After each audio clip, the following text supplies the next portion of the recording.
Okay. So, to steal a question from Richard in the past, in character, who is your favorite NPC you have met? This can include cohorts or otherwise. What was that name of the gnome archaeologist? Oh yeah, I have that here. Yeah, I was gonna say Freya probably likes that one the best too, because that's where he found all the best technology. Yeah. Let me check. All my digital notes scatter all over the place. I know who you're talking about. I just forgot his name. See, this is what happens when you don't write the NPC names yourself. All right, let's see.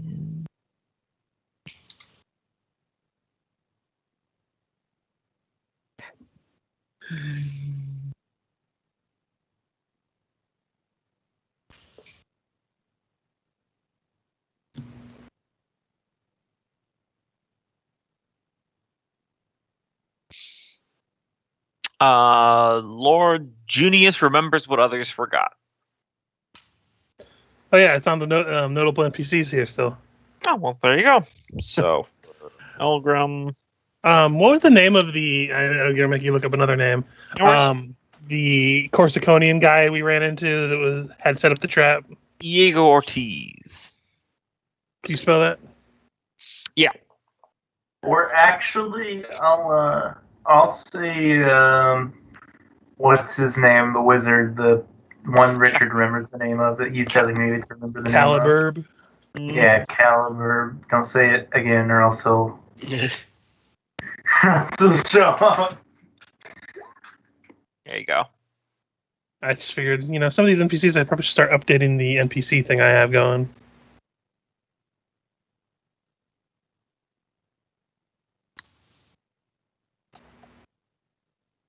Okay, so Nilgrim was Lord Junius. Freya was Caliburb.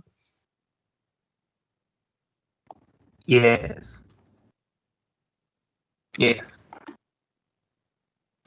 I think Thrum would say Nivy Ivy, since she's just kind of a black sheep of her people. Yeah. Probably same for Fergus. It'd probably be Ivy.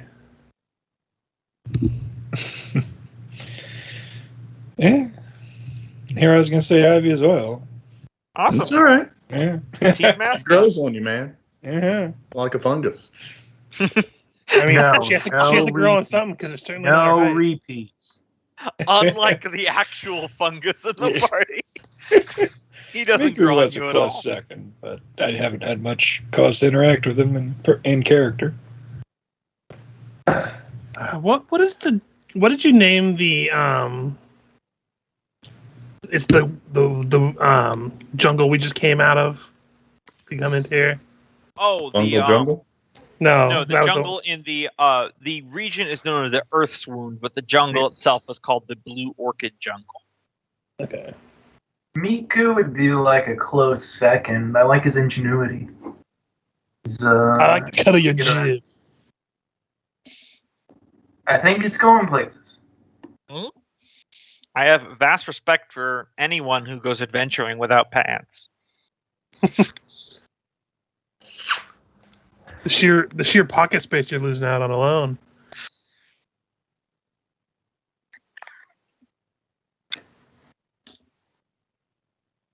Listen, I've got a little Scottish ancestry in me, and that tells me that going to battle without pants is very manly. A new fantasy setting where pants, instead of being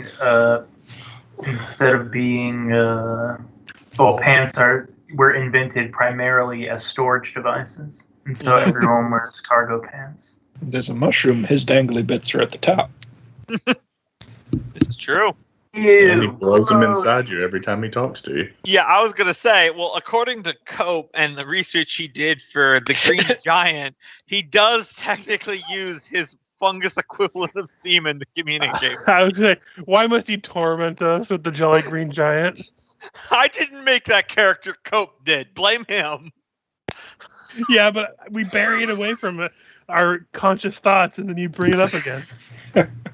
Also, I learned a couple days ago I was thinking, piggybacking off of your weird semen communication, Mm-hmm.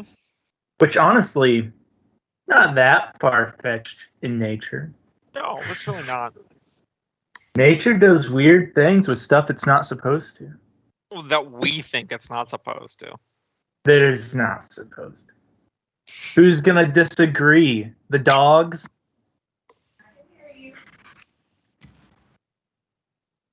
Sorry, that was a little bit of my human supremacy coming out. Yep. Careful, you're in Texas. That's liable to get you hired as senator. Yep. What if we just Or put all the governor dogs? who, for some reason, vetoed a animal abuse bill that like everyone agreed on in the state, Mhm. in the state House and Senate for just some reason. I guess he just particularly doesn't like dogs. Maybe he's mad that they have 4 legs and he doesn't have any. Wait, who's this? The Texas In a president? wheelchair. That's the joke. Womp womp. Womp womp. You have to know whales sleep vertically. Yes, I did know that. It's the creepiest shit I've ever seen. Yeah, when you see like recordings of it, it's very creepy. Because they travel in huge pods, so they're just these giant pillars of animal in the water, floating just below the surface. Why do you think Lovecraft was afraid of the ocean? And minorities and other white people. I wonder if whales have dreams. Do they roll in their sleep? I don't know if they would even have dreams, because they sleep weird because they're underwater. No, they do. I mean, dogs have dreams. Yeah, but dogs aren't underwater. Oh, right. I forgot the famous rule of science that if you're in bodily contact with water, you can't have dreams. No, I'm No not dreams. joking. Only nightmares. That's why Everything dolphins that chose lives the water. underwater sleeps weird. Dolphins sleep with half of their brain at a time. They don't dream. Sharks don't stop moving, I think, isn't it? Yep. Sharks have to keep moving or they die. Underwater things objectively sleep differently than above water things. Oh, you're talking real agreeable now, huh, Gumbo? That's because everything above water is actually a dream. Being It could be worse. Also, we below have the the water. luxury of being able to breathe when we sleep. Could be worse. The Usually. parrotfish builds itself a sleeping bag out of its own snot, so that shit can't smell it while it sleeps. I mean, hedgehogs use their own body as a sleeping bag. Mm-hmm. I just took a nap. Gold star cope. Somehow, this is the species that conquered the Earth.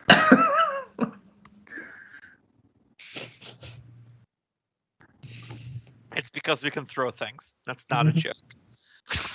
I don't know. I found like a comfy piece of dirt to lay on, and then I went to sleep.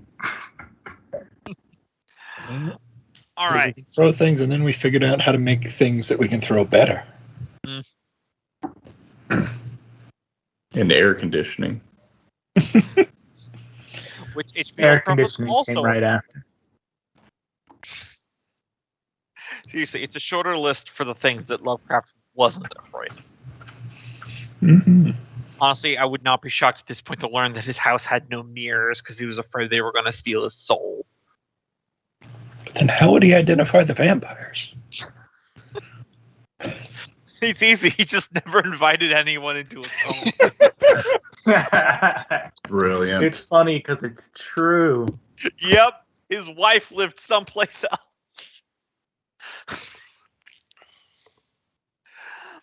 Ah, man. He was good at writing, but not a lot else to aspire to there. Anyway, do we want to do a recap and then get back into it? We explored more of this twisting maze, found a door that lit up with fire, and we touched it with those blue flames that we've been carrying around us. Realized we were one short. We made our way through all the way back down the way we came. Jumped over a pit. I got attacked by lots of dogs. The party caught up to me. And I believe we finished the fight when the session ended. Yep, that pretty much sums it up. I'll turn on the dungeon music. And Are you writing this stuff down, Richard, to remember? Because all these dungeon sessions have been bleeding together for me. It's like I've been an trying my best to act- work on my memory, so I've just been trying to remember it. Anything that I really need to know, I try to write down, but then I wind up losing my documentation. So, because I'm trying. I have so many fucking stray documents right now because of keeping track of the game I'm running. mhm. I'm unconscious, but I'll roll initiative anyway. Oh yeah. At some point, you'll hit the point, Richard, where you write a note to remind yourself to write a note about where you left the notes. Already there. Either that or he'll wind up living out Memento. Richard said that started about a second session of Way of the Wicked. Oh, I took no notes in Way of the Wicked. I was a horrible player there. Granted, I Just missed all like the day, entire right? book one. It's Right. okay. Poor Loki, we were all terrible players in that one for different reasons, but I still Well, made when the you start game. us off with, you will die if you don't min-max. Mhm. And then everyone goes balls to the walls, and then you're like, I regret everything. To be fair, I don't think I said I don't think I said Nope, that. that was I think Cope. that was Cope. I know. Somebody said it, though. So what we learned, Look, it is all Cope's fault. I have no regrets. someone said it, therefore it is Loki's fault. Okay, good to know. It's like who did I say his idea, the question of the week was, and then someone else got salty for it? That was my idea, and then you And credited. I claimed Loki came up with it. Once again, see, someone said it, therefore it's Loki. Is what I say. Well, I And mean, he is a trickster deity. 2 years from And now, it's game. someone will credit that expression also to Loki. And thus we complete the cycle. My favorite thing, though, was the ongoing side quest to keep Grumblejack alive until we were high enough level to revive him. Mhm. But fuck that goal we found. We just threw it away as soon as we got it. Despite, in the first session, doing our best to try to kill Grumblejack. Yeah, I generally tried to kill him in the first session. All right, so Thrum, we'll start with you. How did Fergus go down? He got Dogs. breathed on by a bunch of fire from hellhounds. He is stable though. He just needs Just like to. Shrimp Crispy. Uh, No, we're looking like, I've been there. First time. Pascal, I think he's going to need a drink. I think we're out of that, aren't we? Yeah. Did we have any other immediate threats? But Nope, you killed the hellhounds and the minotaur. You're currently in the clear. yeah, I've got 2 first level and 2 third level spells left. And 7 rounds of hammer, but I doubt it's going to get much use here.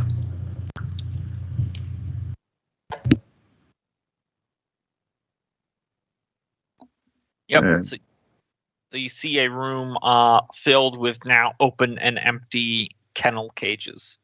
And over here is the sloppy, old, gore-slicked bones that was most likely the hellhound's food. Do a quick observation in this or investigation in the room. Anything interesting, useful? Loot. Nothing jumps out at you except for the blue flame, which is the fourth and final one that you're looking for here in the center of the room. No loot, but there is a shabby-looking banjo in the corner.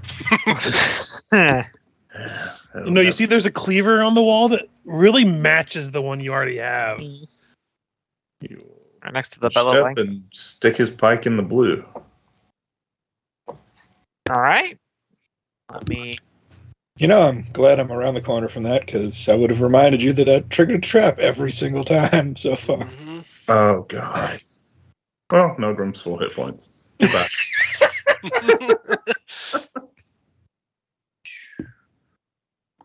Quickly raise a wall of fire. They're immune to fire. Another wall of fire.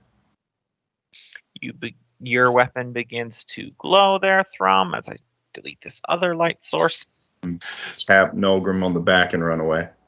I'm just thinking we could defeat this entire boss by having one person run there, just throw a weapon into the fire and run away. And then nothing else happens. All right. Of course, the one nothing that to had worry people about. in there didn't have the trap. Nothing to worry about. In the defense of whatever mad genius designed this dungeon, this was the one that was closest to the start. Gombo, did you just call yourself a genius? Maybe. Listen, if no one else has confidence in me, I have to have confidence in me. If you don't have confidence, don't worry. Believe in me because I believe in you. I always think of that Saturday Night Live skit where it's like, you may not have confidence in me, Joe. He goes, I definitely do not. All right. Anything else, Thrum? Nope. All right. Freya. So, if I remember right, we were just looking for the one hallway we managed not to explore down here. Yep. Well, I don't know where that is. I'm going to prepare an attack if any rogue. I don't know, we've killed everything in here. Any rogue minotaurs come around the corner. All right. Fergus is still unconscious. Nogram. Nogram's going to take a moment to detect magic about this room, guys. Sweeping into like the pile of bones here and just around, just to make sure that they don't miss anything. Sure. You are not detecting any magic other than the blue fire about Thrum's pike. Okay. Is that magic no longer on the stump either? It is not. Okay. Anything else? Because I think that's just your action. You could still move if you want. Yeah, he'll go ahead and move back a bit. He's curious about what's in here.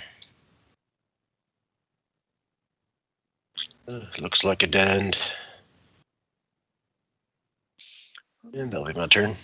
All right. Because as you walk over that pressure plate. Yay! Oh, found it. Mm-hmm.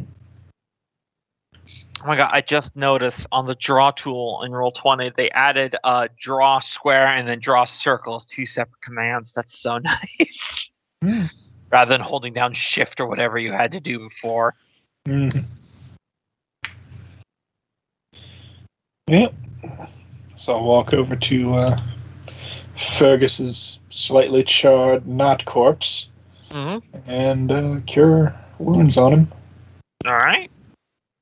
Hey, lad, up and at. I wake up and spew out ashes out of my mouth. I'm okay. At least it wasn't fire. Turns out I was the demon all along. Shouldn't have had the chili. Okay. Anything you guys want Ivy to do? I imagine she's just chilling. Okay. Thrum. Walk down here. Hi there, boy. Why'd you put that down? Wasn't sure if you were going to set off some trap in the other room, so I figured I'd play it safe and lock myself in here. Well, that's good thinking, but let me give you a hand. And athletics to open it. Yep. You open it up and lock it back into the ceiling. I'll remove it.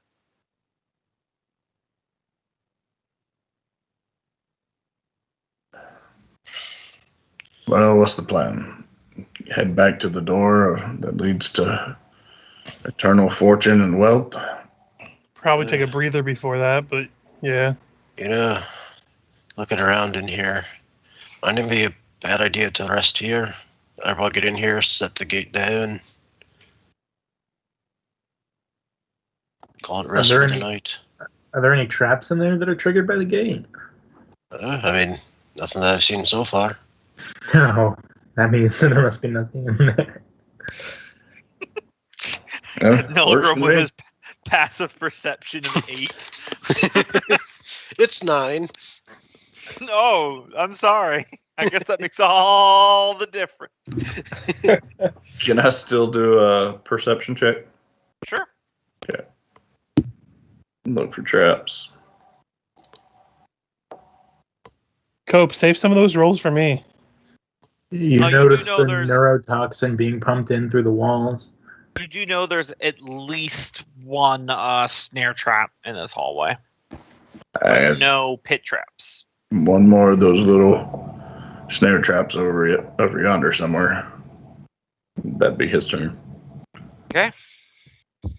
Freya? So was the plan to go in there? Is that where we're bunking up? Sounds like a good one to me. Okay.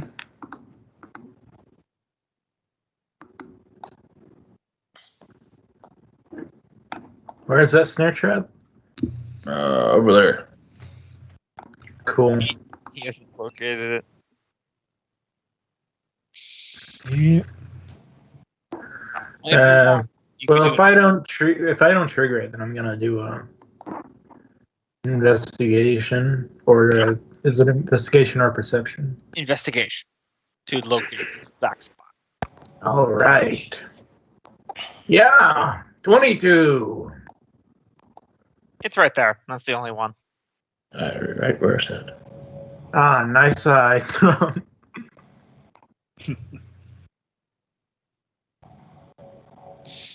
All right.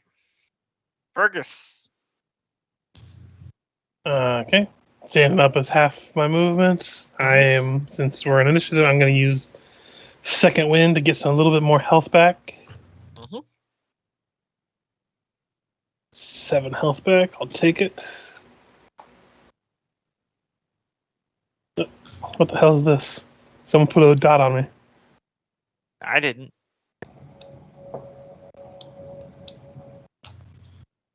There's a little purple dot there too. You're the one with the purple icon, Fergus. No, it couldn't have been me. I wasn't fiddling around with the draw tool. Goodness, Fergus has got 70 health. Come on in, Fergus. We're gonna lower that gate. Wait, what's wrong with me having 70 health? No, nothing's wrong with that. It's amazing how high your guys' hit points are getting as we're going along. I mean, to be fair, I haven't been doing rogue hit points for a while. I'm not so- not criticizing. I'm just kind of blown away. It's just big numbers, you know. You guys are going to be in the multi-hundreds before the end of this campaign. Mark my words. Yeah. Yes, Cat. I know you're here. I'm not going to feed you. Fuck off. If you want to be technical, I have a max HP of 133. This is so. I'm just going to use my action to step over the Okay. threshold here. That's it. All right. So are you guys just gonna pile into Yeah, this room looks like and we're short resting in that short cubby. rest? Okay. I'll Once I just got take- into the room fully, I want to do my own investigation to see if I spot any like hidden passageways or anything. Well, then why don't you just go ahead and do that, because we don't need to Yeah. drag a simple 3-minute roll out into a whole. I just didn't want to do it until I was actually in the room proper because it didn't make sense if I was out on the outside. Yeah, it makes sense. You do know that here I'll mark it because technically I'll just move your token right here. Let's see, Mamlair, draw tool. That this wall right here is one of those rotating secret doors. So that way it's nice to not, even if something does approach us, there is a way out if we didn't want to fight it anyway. So most of the things that might approach on this floor might know of it. True. All right. Alright. Can you roll? So that would seem. Yeah, That's what you- if you guys want a short rest, it's all you. Yes, please. Alright. And in a short rest, it's reasonable to have done the mendings to get this thing up to full Yes, health. I would say because it only takes a minute per use. Yeah, exactly.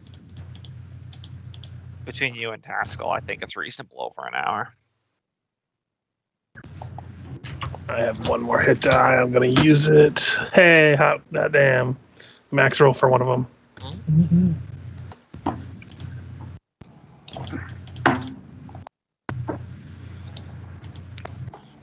Why is it? Oh, my set. There we go. I was set to a D10 for some reason. Yeah.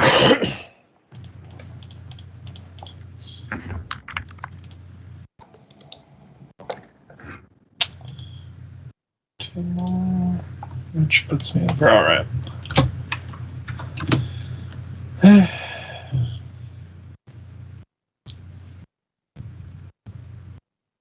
Just let me know when you guys are done. Well, I'm at max. I'm good. I sadly don't get my spells back over a short rest, so. I'm at 51 out of 70, but I have no more hit die to blow, so. Yep. I'm good.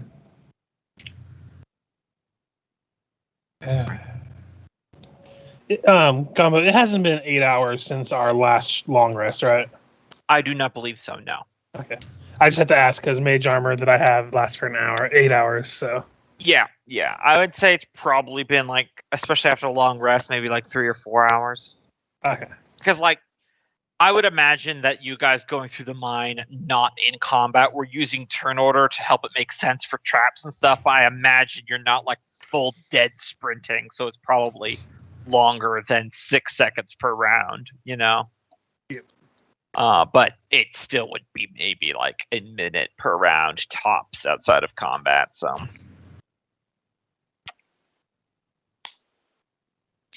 All right. Well, if everyone's ready, I did roll for a random encounter, and you did not get a wandering monster, so I'll just bring back up the initiative.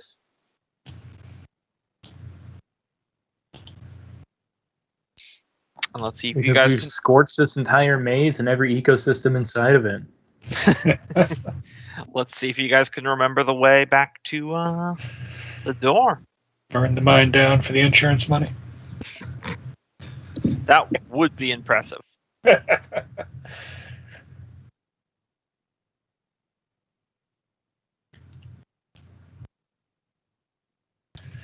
think the most impressive part is finding someone who will insure a lost mine in the middle of a dry jungle.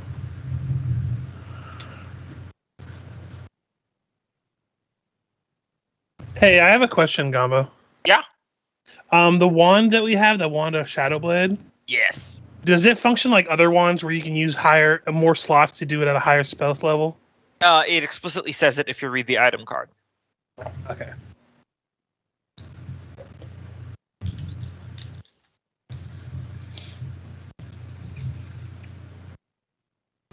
You can use 3 charges to cast it at 4th level. I got it. Okay. I missed that. I guess you're going to want me to go first.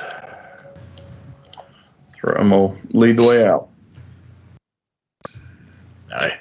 It's all clear. Is that all the moving you want to do? Because you can still double move if you want to go.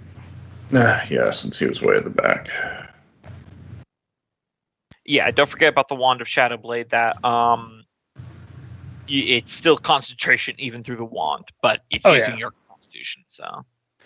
Oh yeah, I plan on basically before we open the door to cast it as we're opening it, so that way I have it at the ready for a minute. Right.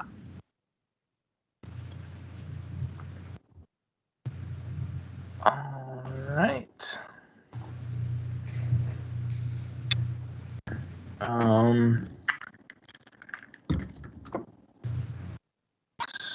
So I don't know. I think I know the way. It was fairly close. Somewhere around here, right? It's down around the corner and up. All right. Let's just start pushing buttons. Something will happen. It's a lot less pressure for trying to escape a maze than the last time I was in one of Gambo's mazes. Oh yeah, that's right. The last combo maze I remember is when we were out in space in the beginning of the Dark Heresy campaign. He was. I tried a Pathfinder short shot with Michael, Kenneth, Loki, and Amy, and it was a maze that was like all Lovecraftian, so the laws of physics kept changing depending on which hallways you walked through. And then at the end of the maze, a small elder god got summoned, and it began chasing them, and they had to run back through the maze, remembering the proper way. Because anything it touched, it basically just dissolved and died on the spot. So Yeah, it aged until it was dust. We don't talk about what happened to my character. did not age and turn to dust, though.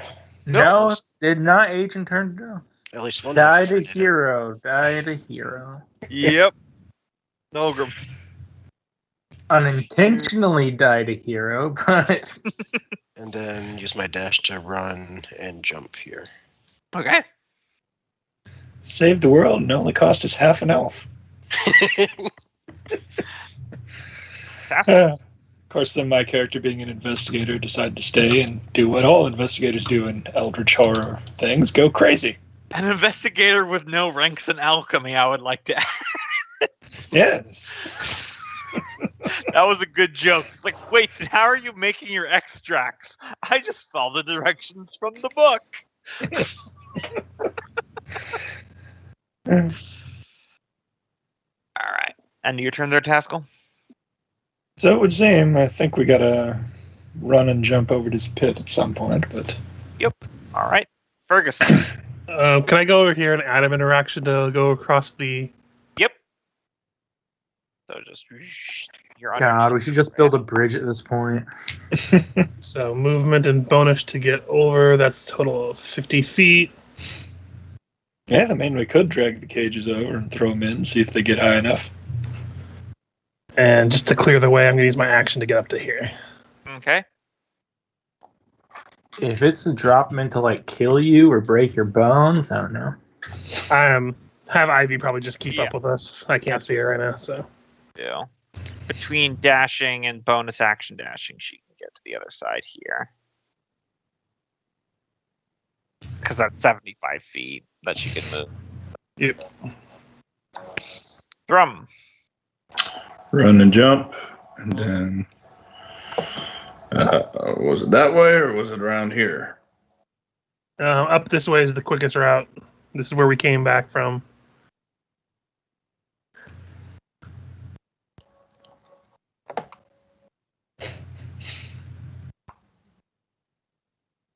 Okay. I'm about 75% sure I can find the way back. Freya. 63% of all people make up 82% of their statistics. Unfortunately, if I make this jump, I think I'll land on Yeah, you don't have to worry about that. If you double move, you don't have to end on his space. So there's enough move you don't flatten him. Yeah. I'll catch you. And I jumped that far. Mm-hmm. That was all jump. From a stand. Jet rocket pack just tucks back in upon landing.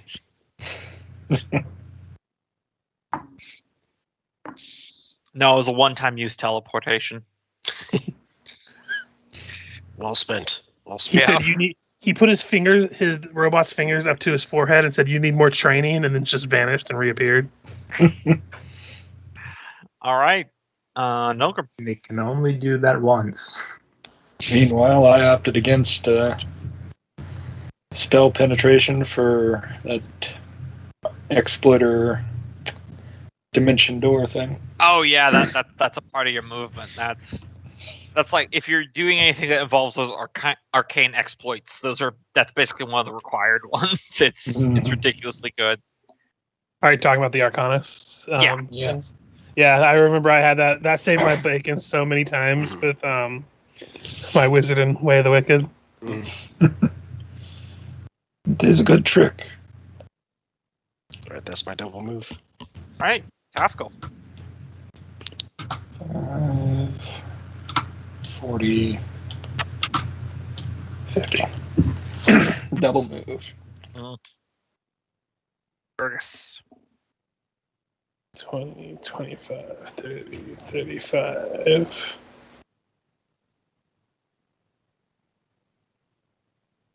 You done? Yeah, right there. Okay.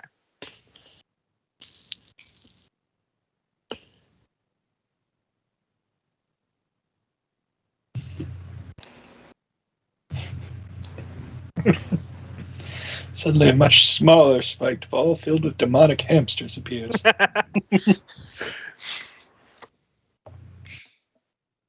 Now it's a spike square. It's struggling very hard. Spiked rhombus. A spiked three-sided object. Honestly, what would be the worst to run into here? Gelatinous cube. Oh yeah.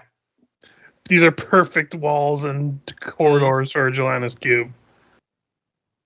Yes. Fortunately, it'd be much cleaner if one was about. True. Combo's going, you don't say. Fancy that. What? No.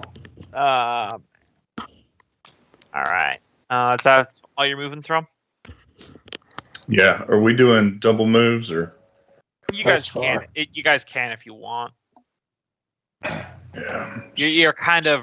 Just speed it up some. Yeah, you're just going back the way you came, and you guys have already spotted all the traps along the route that you're currently on. So I'm not wanting to draw it out for like an hour for you guys. Mm.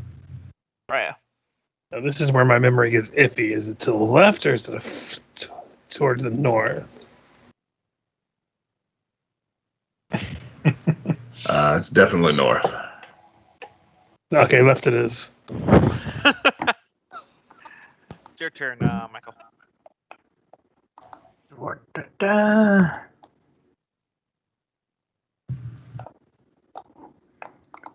What the?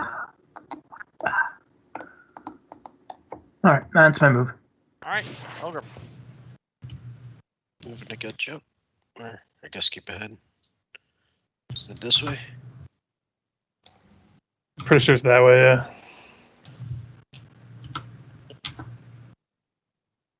That's my double move. All right, There's one. Fergus.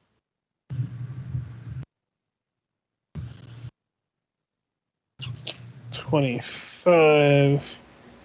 Then use my action to dash ahead. Yep, this is the right way. I see the weird room you almost got stuck in, Nolgrim. Well, one of the weird rooms you almost got stuck in. A character concept where you use Fergus's dash movement and describe it as bunny hopping. Probably one of the better. You mean the village rabbit spots. race that literally gets additional movement by bunny hopping?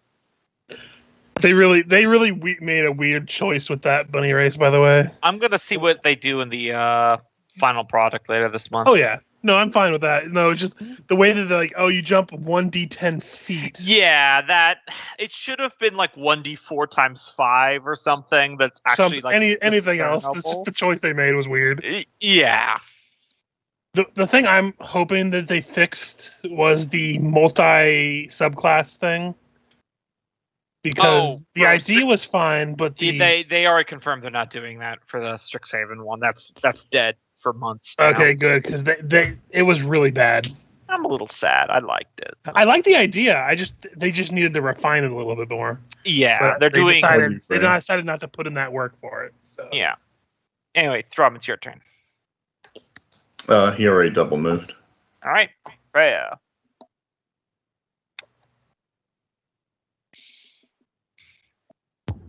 I'm only making you guys do this on the off chance you take a wrong turn, then you get split up, because that would be kind of funny. Mm-hmm. Took a wrong turn at Albuquerque.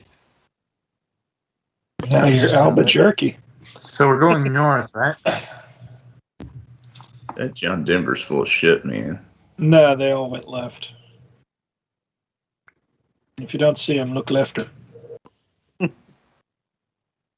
Huh? If you ain't left, you're right.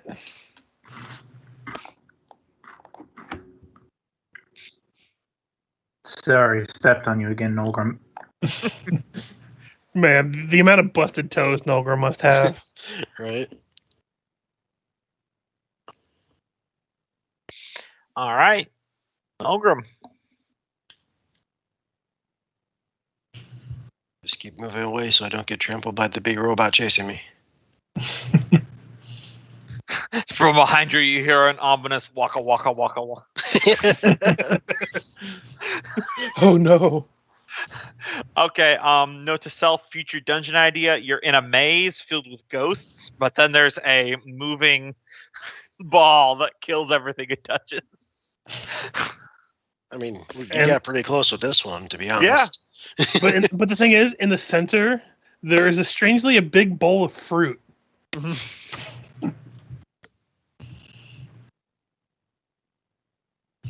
That's All right. Move. Pascal. Hmm, And you can 20, 30. Double move. Fergus. 25.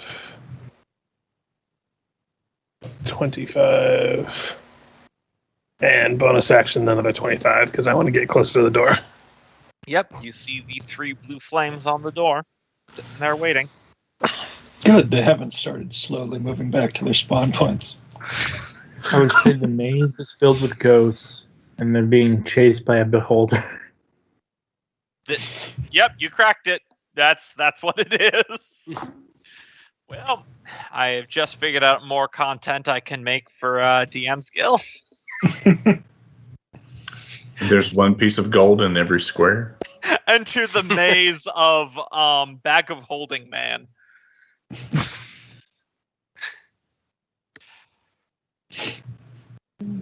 From The beholder's name, Macpan. No one will ever figure it out.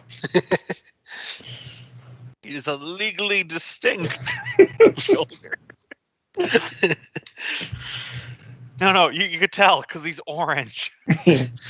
We will give it to Mohawk and wheelchair if you need further assistance.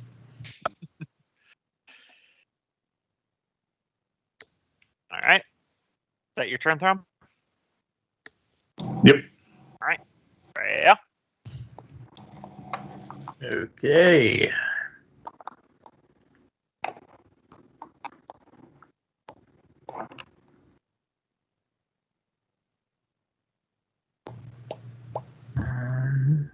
Yeah, that's good. Nolgrim.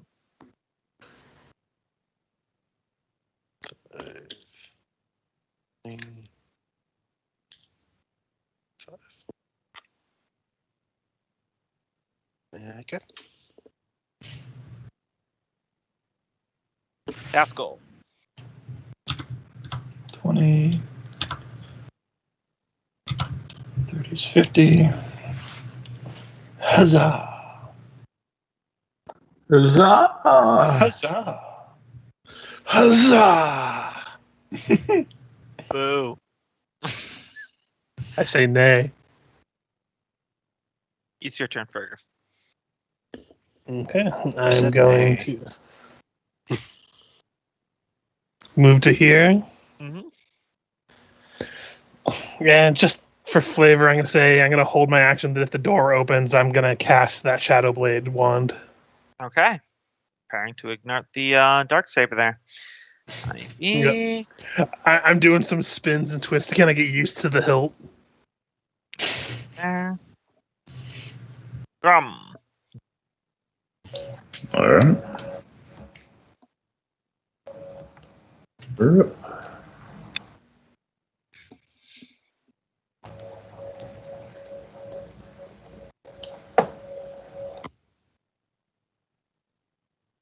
All right. Freya.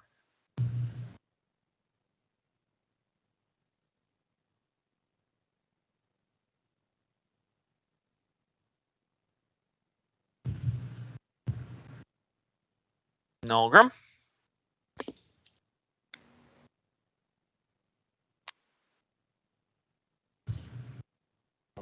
here and just get near Fergus.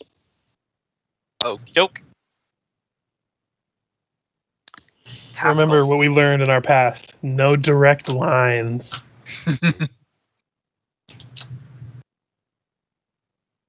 That's 30. So nice. I will join the crowd. Fergus. Still holding the wand at the ready, but otherwise I'm just gonna wait for everybody. Okay. Because I'm pretty sure Thrum's the one that has the final light, right? Yep. He does. Yep. With this little light of mine, I'm going to let it shine. Are you touching it to the door? Touching the door. Okay. Let me take the light off of you.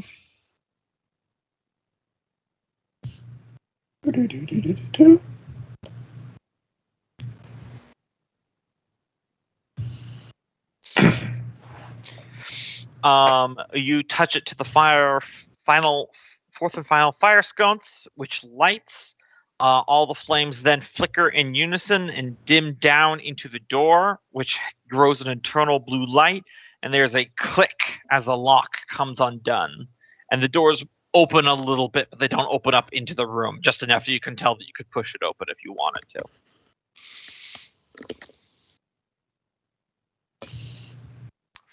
I nudge my head to have Thrum open it. Freya. Or Freya. Or Freya. Just go, kick it down. This is your Kool-Aid Man moment. Oh, yeah. Oh, that probably looked cool. FBI, open up! I love the original video that comes from. Everyone uses a clip from it, but the original video is great because it's about a guy wanting to get out of an awkward social gathering. And he just has the FBI break him in and black bag him out of the room. It's great.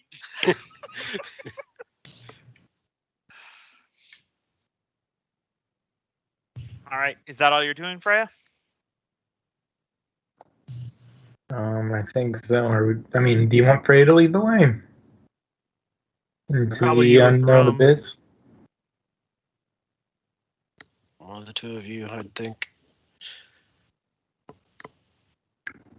Intact. Yeah, I'd say You're the lead one the way. riding around in a sack of extra hit points, but All right. I kick down the door. Oh, yeah. Kick open the door. Inside, you see a large room that has this kind of strange crimson ivy growing on different places. And directly in front of you, you see the largest, meanest, most grisly, multi-horned minotaur you've ever seen. He's got all sorts of like abyssal runes, like ritually scarred into his flesh and branded as well. And he speaks, and you recognize his voice as Balam, who's when you enter this floor of the dungeon. And he says, "Finally!" And then he hits this tablet behind him with his hand, and a powerful kinetic force pulls Thrum and Freya towards the room. Could you guys give me strength saving throws? I'm sorry, but with that voice you did, anyone who's finished Postal 2, with it being a Minotaur, all I could imagine was Mad Cow Mike J. I put a little icon on my thing for my Shadow Blade since the door opened. My prepared action triggered.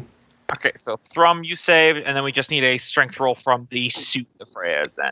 Yeah. Okay, so you guys do not get pulled 15 feet into the room. But let Then he me goes, add bitch. some stuff to over here, and then I'll rearrange it. is this thing on? They told me the rune would work. Well, it's very clear that you guys are pulled, but you like dig in your feet and you manage to not get pulled away by it. So good news is, when Freya invents the tractor beam, we know where she got the idea from. Absolutely.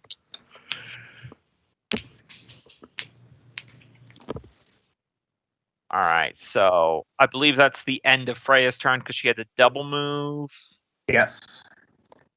All right. Nulgrim. Hmm. Do you think it's safe to go around? Do you think that's poll still going? It's you can tell from looking at them it's no longer going. It was just like a Okay. quick thing. Okay. Just to like dispel the fantasy a little bit, it is a layer action that's Okay. going on. I see at least one of the little priest guys.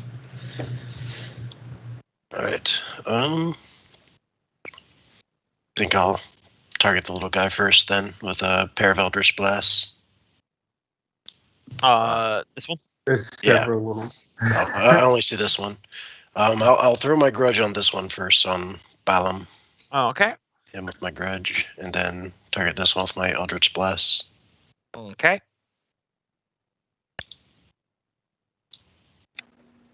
That'll hit.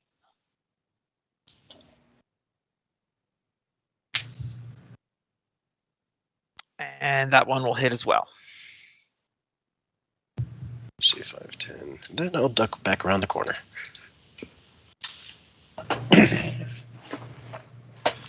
All right. Pascal.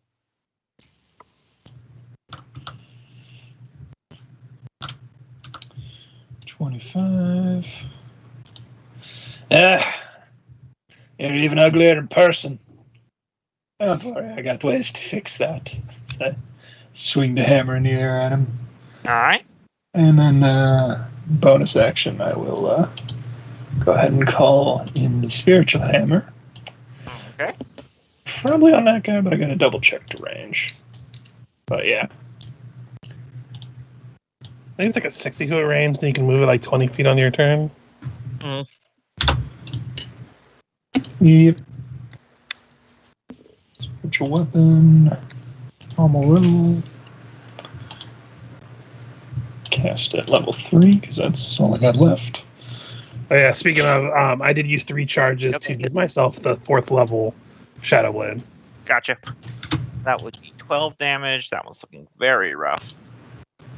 Oh yeah, and these 3 miniature cultists are like the ones that you fought before, but Balam has a battle axe in one hand, and in the other hand he's got, like, for you guys it would be a quarterstaff size, but for him it's just like a one-handed weapon because he's large. But it is a like a black metal bar that has a crack in one end that has kind of like a strange, almost flickery, fiery or flashy, like lightning light coming out of it.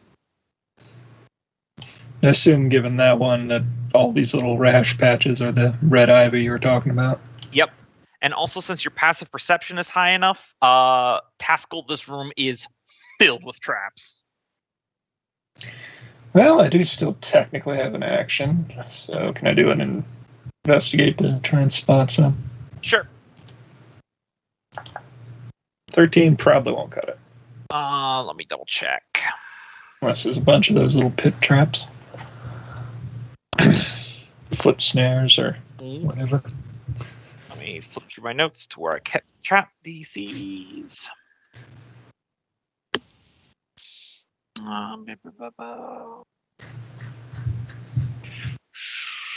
Yes. Okay. So you do spot some snares in your immediate vicinity. Now, normally you guys can move over these without any issues so long as you identify that they're there. However, if you get force pulled or moved by the layer action, you will get caught in them anyway. Because you're not exactly in control of your movement. Mm-hmm. These are not all the possible snare traps, but these are the ones in your immediate area. Mm.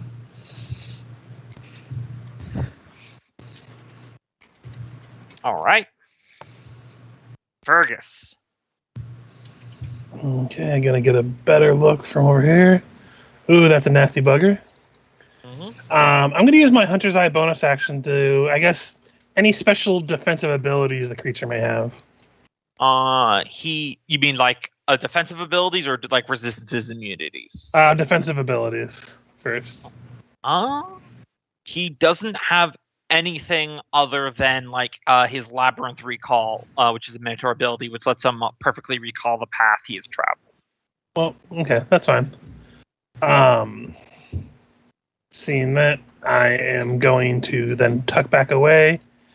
And as my action, I should ask, the ring of invisibility doesn't take concentration, does it? No. Okay, I'm gonna activate that and go invisible. Okay.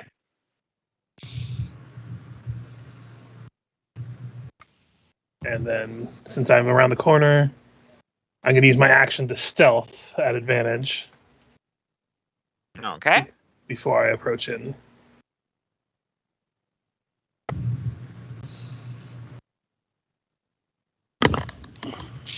Sorry, movements. And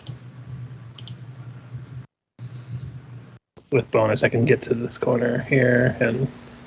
Wait, no. Sorry, hold on. Yeah, no, I'll just stay there. All right. And yeah, you also notice, like, Taskell did that this room is filled with traps. Yeah. I use my action economy otherwise, but... Yep. Exactly. Well, it's the traps during combat conundrum. Mm-hmm. All right. It's Alan's turn. Let me see what I want to do here.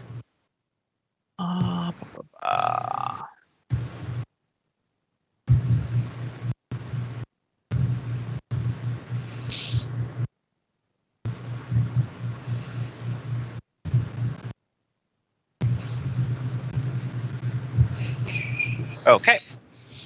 So then there's that.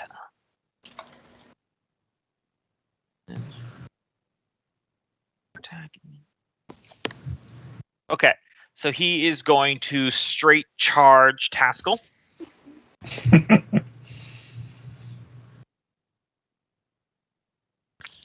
So he gets there. So he'll have 2 attacks. One is with his gore attack as part of his charge. This is just normal. He is not recklessing. 18. Just misses. Back up to 20 with the shield out. Okay. He will then swing his elemental stave. 20. That'll connect, yeah. All right. So you will take 14 bludgeoning damage, and then he will expend 3 charges from it. Let me make sure I'm doing this correctly. Equal to the number of charges. Okay, so this will be... Sorry, I have to... It's what happens when you set up a bunch of random tables for yourself. Mm-hmm.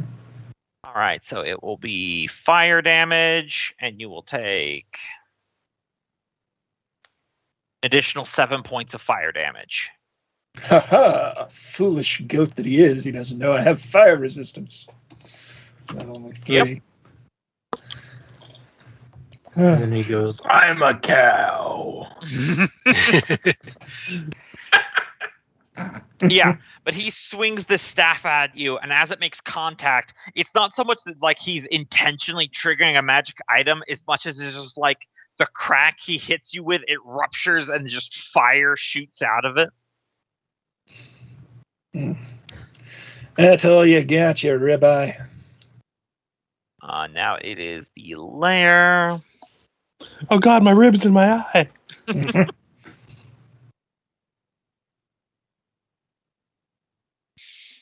All right. This tablet behind you, Taskell, glows with life, and you are going to need to give me a strength saving throw. 19. That will pass. So let me roll 1 for him. Yep, he succeeds. So neither of you are pushed. Yeah, that would have been slightly better. Mhm. Pulled if he had failed. All right. Mentor Fanatics. Right, so one of them is going to cast Ray of Enfeeblement at Taskell. So does this roll it? It does not. Okay, so it needs to make a ranged attack then.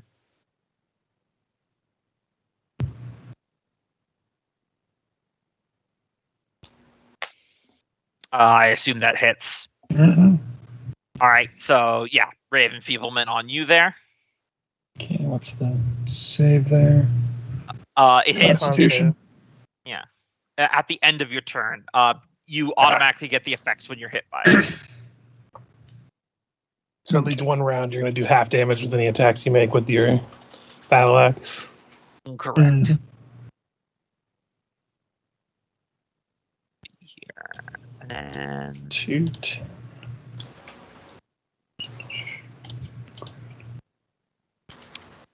the remaining two are going to cast Shield of Faith on Balam. Yep. Does that stack? It doesn't say it can't. It's just as long as Oh. it's from 2 different people. It just says a +2 bonus to AC. Okay. I'm used to thinking Pathfinder. Yeah, terms. no, I hear you. This one. Or actually 4, since he's 4 higher right now. And then I'll give these guys all concentration. The guys with just the normal concentrations are doing the Shield of Faith, and the other one is the one that's concentrating on the Ray of Enfeeblement.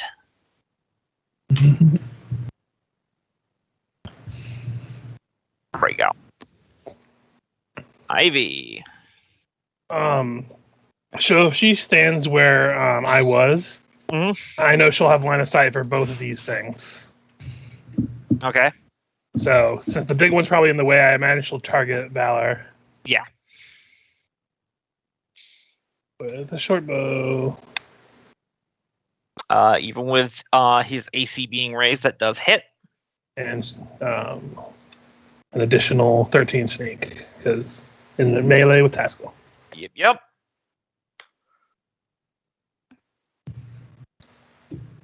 Drum. All right.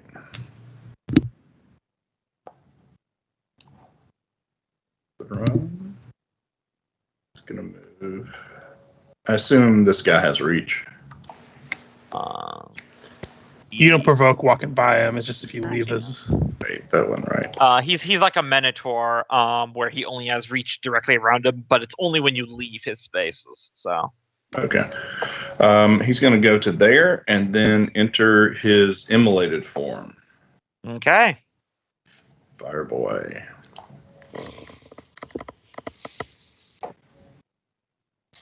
Start the timer, ladies and germs. He's only got 2 to 3 rounds of this. Yep. Well, I can go tons of rounds. I'll just die. Yeah. All right. So that toggles on rage and shards. He is going to try and grab this guy with his first attack. Okay.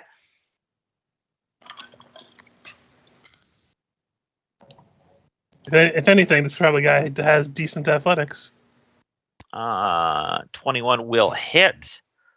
He will roll his athletics here. And I think it's another official album cover art moment. Mm-hmm. Giant lava dwarf grappling a goat demon in an evil temple. 21. What happens when we match? I imagine it's the same as AC, so that means the attacker wins, wouldn't it? Yeah, I believe so. All right. So he is grappled and takes. Hold on. I don't know why the wrestle damage didn't roll. Oh, yeah, it did.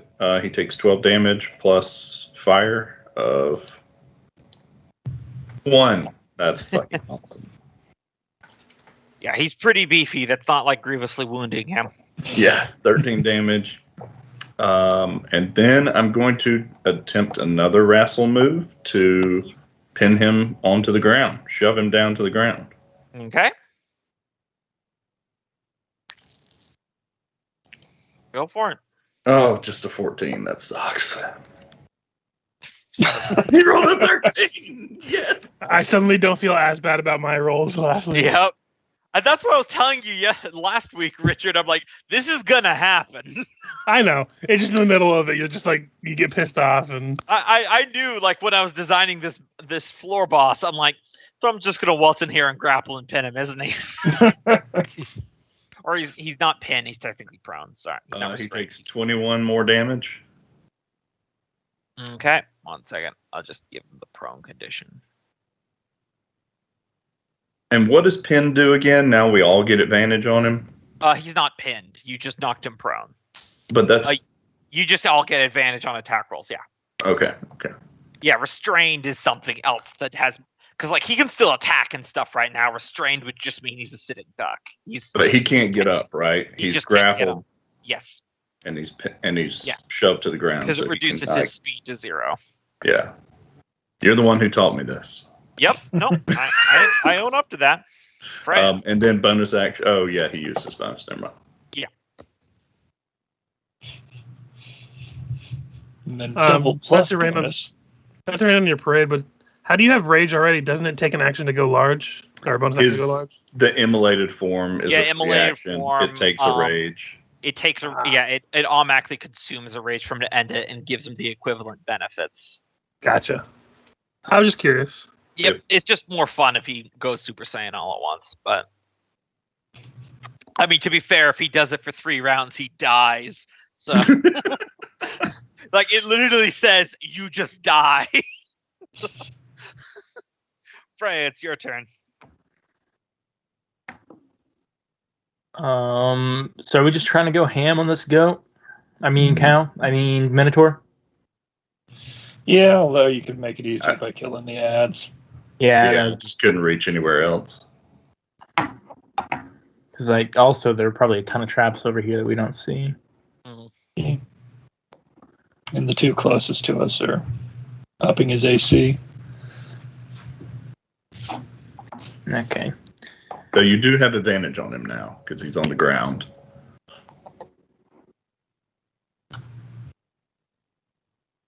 Yeah, fuck it. Let's go ham. They'll be demoralized when we kill their dad. I do believe you have to move closer though to Zach. And did you say it was a bonus action to the second attack? No, you can do a second attack normally. I was telling you about how your level 9 ability lets you do as a bonus action. For a peek behind the screen. Yeah, it's just a normal attack action to do 2 attacks. I was researching it last session because he's using a third-party archetype, guys, and it gives him a second attack at 9th level, but that same ability then lets you make a third attack as a bonus action, which means you go from 1 attack to 3 attacks in 1 level. And all the other Artificer archetypes that gave an extra attack, you got it at 5th level. So I just told Michael he could get that 1 extra attack early. Because I mean, So then it's 1 attack with the move? Yeah. Since you moved, you can make 2 melee attacks now. Okay. With that advantage, because he's prone. Advantage. Yeah.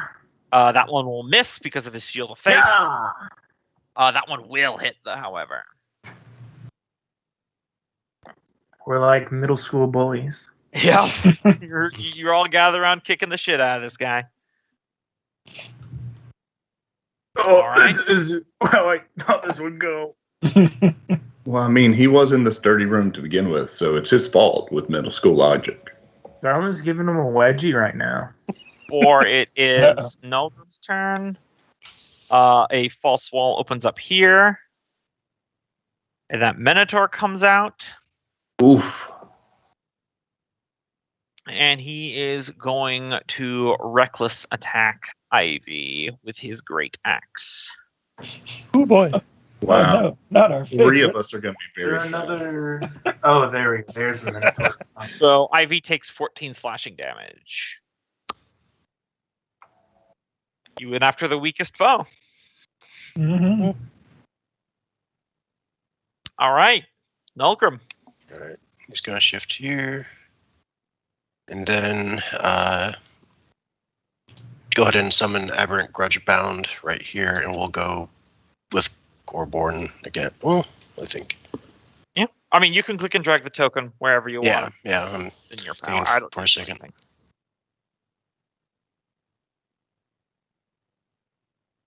Actually, no. I think we'll go with Spiteful Maws and spawn him back here. Okay. The back line. Let me drop this guy. Token. Choose side. Every time I see that picture, it just makes me think of the old ancient meme. I'm a charging my laser. So he's going to come in and then take a swing at this guy. Okay. And that's the one with the AoE ability, correct? Yes. Okay, well, we'll deal with that. First attack. Why is that an advantage? I would like to ask. Don't know. I just because the cultist isn't. The cultist isn't. Yeah, no, I meant to. Yeah, I didn't realize advantage was clicked, but still 24 for the first one. The 24 would still hit anyway, so go ahead and roll the damage there. Just click the attack. The little next to there you go, you got it. So that is 12 psychic. And I'm trying to remember, do they get multi-attack? Yep, so he gets 2 attacks. Mm-hmm. So first attack, is he concentrating on something? Yes. Right, So I will roll his con real quick. Alright. So he succeeds the first Constitution saving throw. Go ahead and damage for that second attack. Awesome. So that would be, let's see, 21. 21, thank you. That kills him. Right, and anybody within 5 feet of him needs to do a wisdom saving throw. All right. Of course. It fails, so he takes 2d6 psychic damage. All right, just go ahead and roll that manual. Okay. And then, so that was my action. I mean, that's at 5 feet. Yeah, yeah, 5? 5 feet. Within 5 feet of the dude, not the dude he killed. Yeah. Okay. Yeah, because to describe this thing to you, actually, why don't you go ahead and read the description I put on the handout there, Loki? All right. For spite. Yeah, is this our first time seeing this one? Yeah, it's the first time you've seen a spite spawn. A thin, bony, haunched creature filled with petty disdain for all those who did not live up to the impossible standards of the ancient dwarves, earning their name Spite Spawn. Each and every joint on this aberrant humanoid body opens in a miniature fanged mouth, each constantly gibbering about a maddening string of judgments and ridicule about everyone and everything around it. Even the hardest souls wither under its psychic assault. Yeah, so like its knuckles, its wrists, its elbows, its everything is little mouths that are constantly jabbering and talking. Constantly nagging. Mm-hmm. And then I think Nolgrim will go ahead and step up to help Ivy out. Okay. That'll be my turn. Okie doke. Taskell. Well, my original thought was to go over there and turn on the blender, but now there's one behind me and one in front of me, and I can turn on the blender. So, last 3rd level spell to turn on. Yep. Yep. And I've got the bonus action on the one. There it is. On the roll. That'll hit. I imagine this. Very possible. Killed it. So you're no longer Raven Feebled. Can I will it to move after the attack, or? Because I think it says move and attack, but yeah, I don't see why not. Yeah.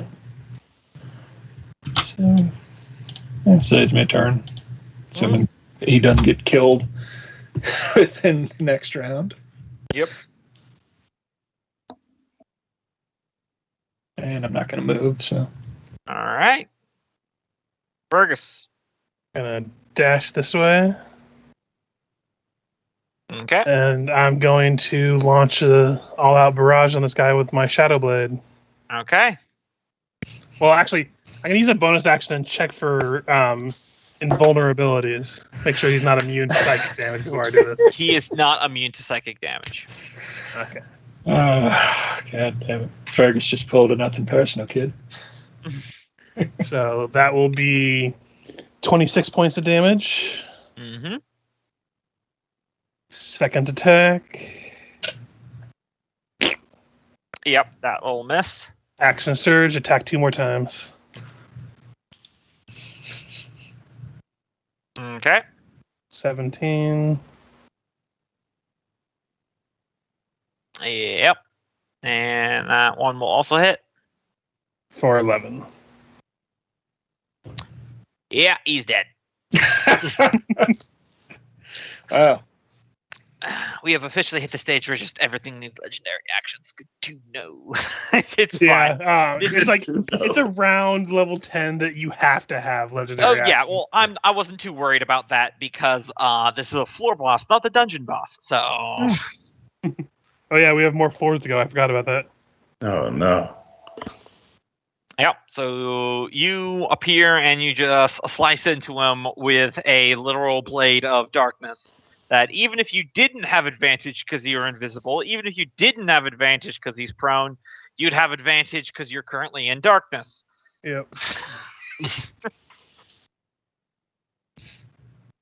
That's why they don't allow stacking of advantage.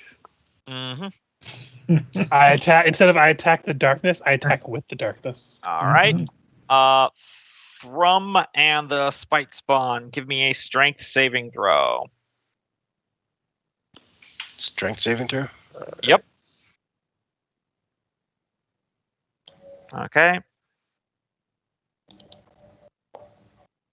I don't know if it has proficiency with any saves. I just It roll a does strength not. check. Okay. Yeah, if it doesn't Yep. list them, usually that means nah. It got force pulled over there. Thrum did not move. Okay. Which, come think of it, I think he actually can't be moved in that form anyway, so. Alright, so there's this guy. Did he move adjacent to anybody? Only Thrum. Oh, he moved adjacent to Thrum. Yep, it does target Thrum because it says any creature, not any enemy. So Thrum needs Yeah. to. It says at the start of the aberration's turn. Okay, that's all good then. For now. The Fanatic is going to do a second level inflict wounds. So let me roll the attack roll.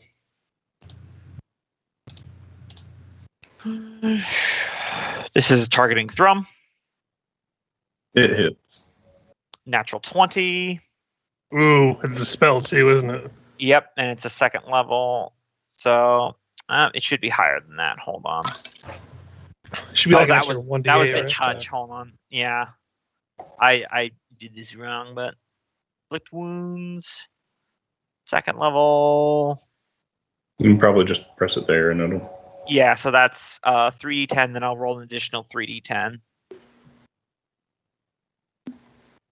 Yeah, inflict wounds and a crit is nasty. Mhm. Yep, so that's 14 plus 17 necrotic damage. Well, no, it's 17 plus 17 because there's the 3 higher from the. Mhm. Yep. So 17 plus 17. There So we go. 34. 34 necrotic damage, blasting right into you.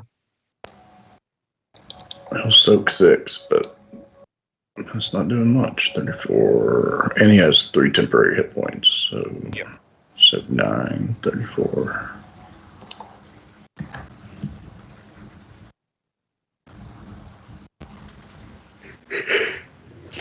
All right. Ivy. I'm gonna move here just so I can see real quick. Yep. Gonna disengage. I think. Okay. I think does the path keep continuing from here? Yeah. Like you can just move her back as far as she can go that line, All right. whatever back this line. Okay. She steps back and steps into a snare trap. I imagine she says a few expletives, but we'll fire an arrow at this guy. Okay. How did I hit there? Probably missed with a 13. Yeah. Or no, he reckless last turn, so he. Oh yeah, advantage then. As I look up what the damage of the snare trap is. 1d6. Yeah, that'll hit for 17 damage. Ivy takes 5 damage. She had better days. Yep. She said worse. She got almost killed in one blow from one of the other day. Oh yeah. So that'll All probably right. be your turn. Thrum. All right. He's going to try and whack this guy. Take him to dinner first. 18 damage. Hit him again. Hit him again. Hit him again. And he's dead. All Give right, me and a... Tom is specifically going to end his immolated form before he incurs exhaustion. All right. Come on, guys. I've gotten to hit something once. Then give me a... What was it? A wisdom saving throw, Loki? It's at the start of the Aberrant's turn. Oh, at Aberrant's turn. Gotcha. Yeah. Right. Toss fight. More like toss fight. Oi, Brisket, we killed your god.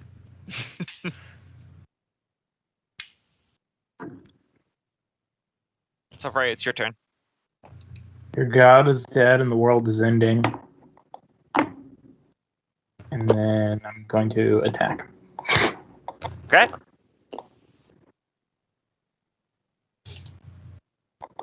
Normal, not at advantage. 1. That'll hit. Hit 2. And that one will miss. No! He's a And Minotaur. He doesn't have any armor on. How do I miss? at least it does something in this battle. Mm-hmm. Wisdom saving throw. I believe so. I don't know why that was an advantage, but it's still 21. So he takes half that. Yep. 10 damage. And then he is going to Reckless Great Axe attack Nulgrim. You know, given that there's 6 saves in this game, you think they would put the save type up in the description, like in third. Yep. So Nulgrim, you take 18 slashing damage. All right. And then I believe it's a concentration on your summon. Oh god, is it going to turn on us?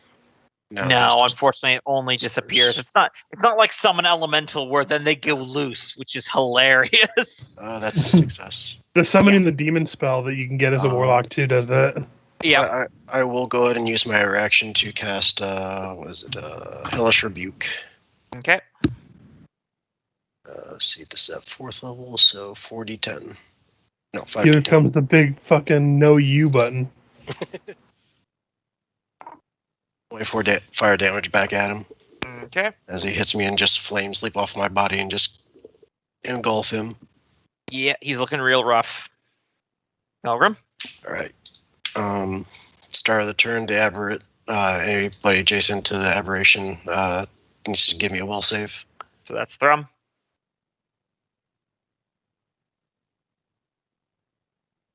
Creak, creak, creak. Wait, what? Yeah, You- Thrum. Wisdom saving throw. Oh, no.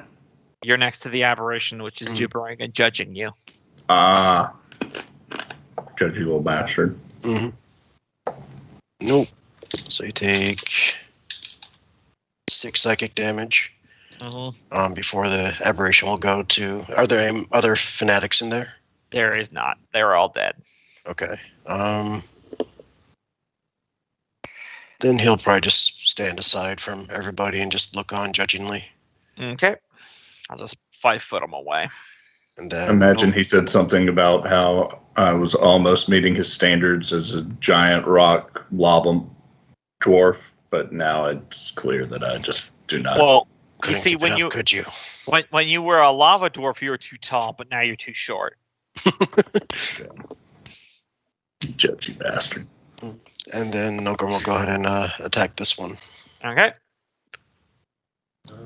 Reminds me of my third place. Nothing's ever good enough. Yeah, we'll just go with a regular war pick attack. That'll hit, and that'll kill it. As you just bring down your war pick right into the seam of its skull, and it goes down. And everyone is dead. Yay! We found Dammerhall. Everything is awesome. Everything is cool when you're part of a team. Mm-hmm. There's a lot Dammerhall of does red look ivy. like Dammerhall does look a lot like an old dingy Minotaur den, but what can you do? Ogre So would those- still move over to inspect and see. Yeah, I'll just pull out of the turn order here. We're all fine on that now. And you guys can see that there is one more door over there. Is now a good time to take a bio break, or should we open that door first? Yeah, you guys can take a bio break. So I'm just gonna use this poultice. Well, I didn't want to open the door and then get eaten by a giant plant squid last time.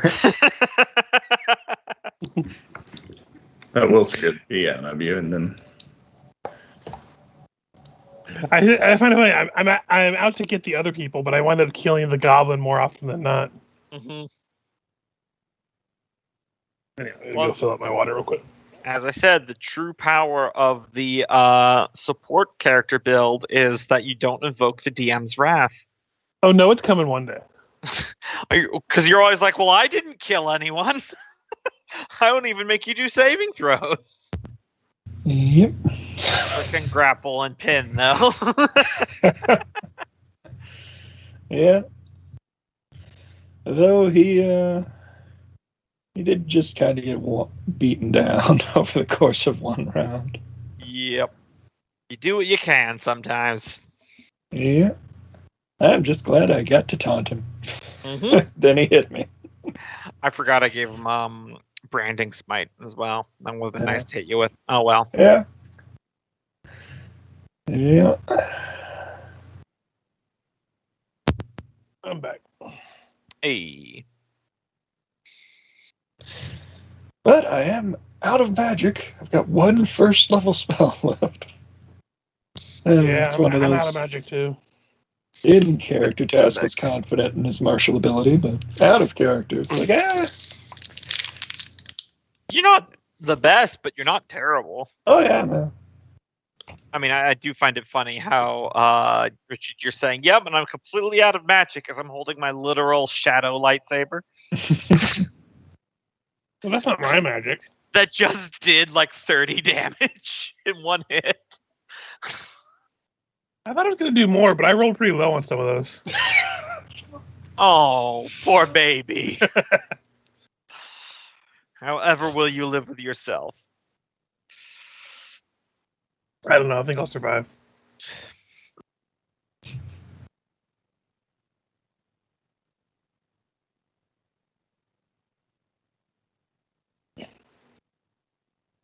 And see, it's Gumbo's turn to salt. Oh no, this is fine. I had a feeling when I was seeing how everyone was leveling up, I'm like, this boss fight's going to be a little weaker than I thought. And then turns out it was, but that's fine because I do have other stuff planned too. Mm-hmm. Well, this is also your first time running a full-length 5e campaign. Oh, yeah. isn't it? I'm getting better as I'm going on. Yeah. You kind of pick up things as you go. They're like, hey, Yep. It says this, but I should tweak it this way. And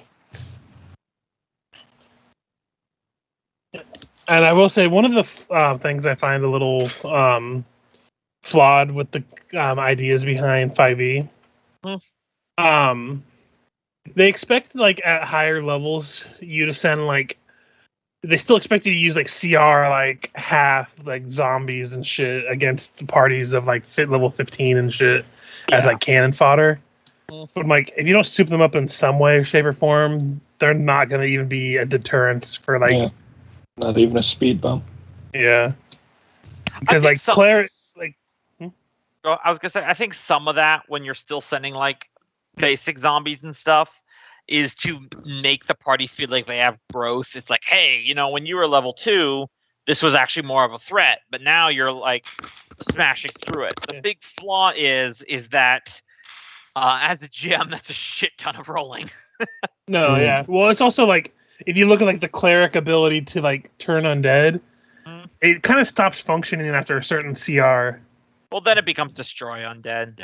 Yeah, but it doesn't affect like higher level undead. So you're almost, if you have like a cleric or something, you're encouraged to send undead when you do fight undead that are smaller, because it encourages them to use the abilities they have. But at the same time, they're not really a threat anyway. Yeah. I do like whenever you guys were assaulting the Vale and you first were in the tower and just mowing through the guards that were in there.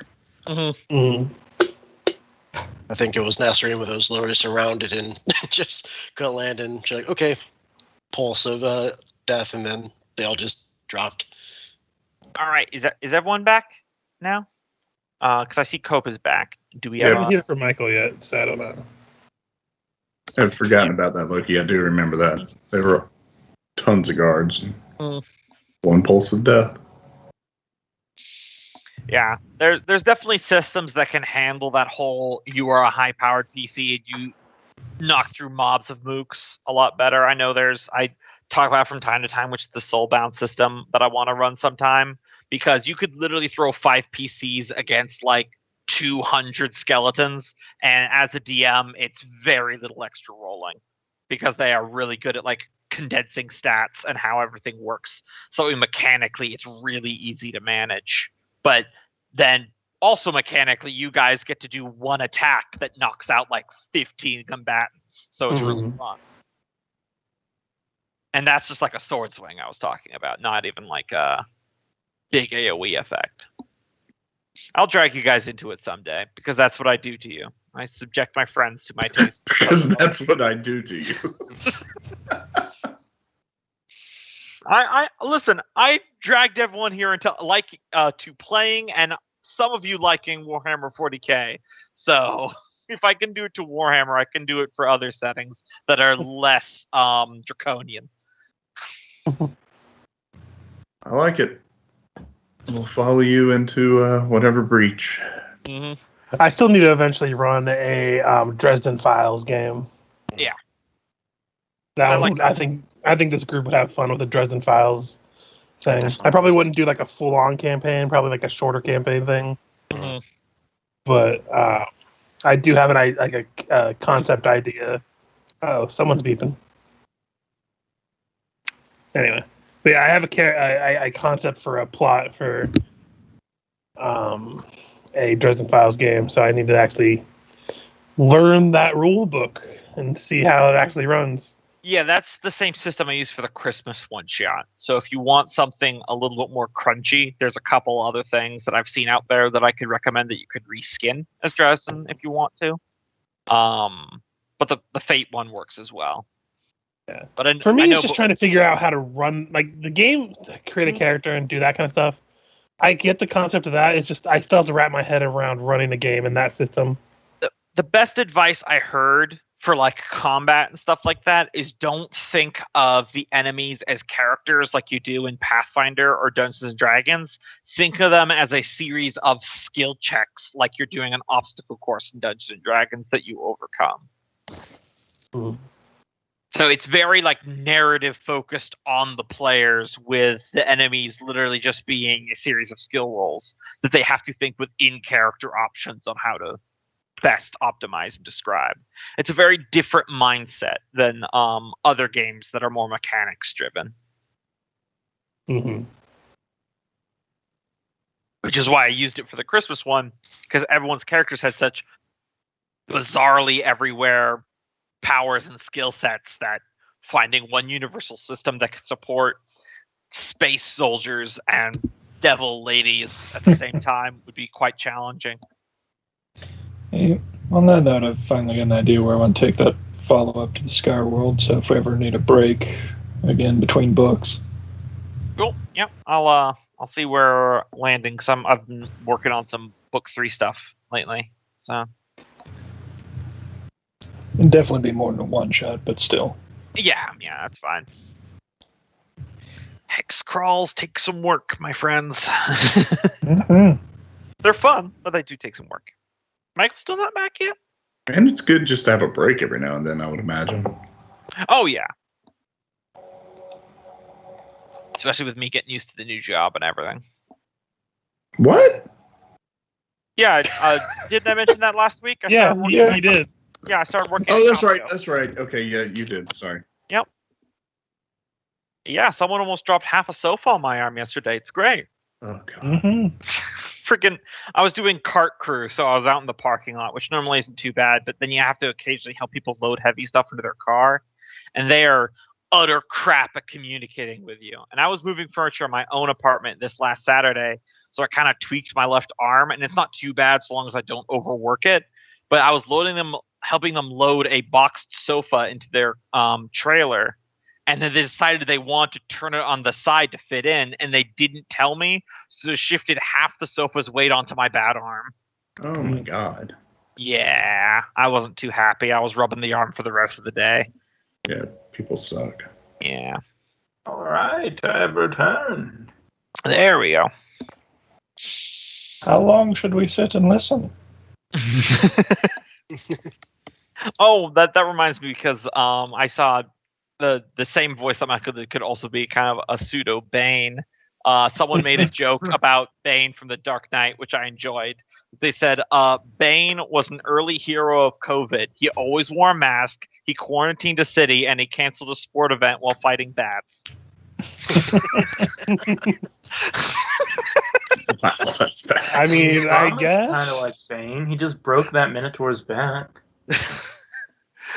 Anyway, so we're out of initiative time. Did you want to desummon the very judgy fellow over in the corner there, Milgram?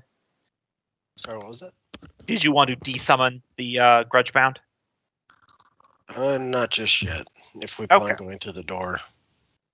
So, What's this one's personality like?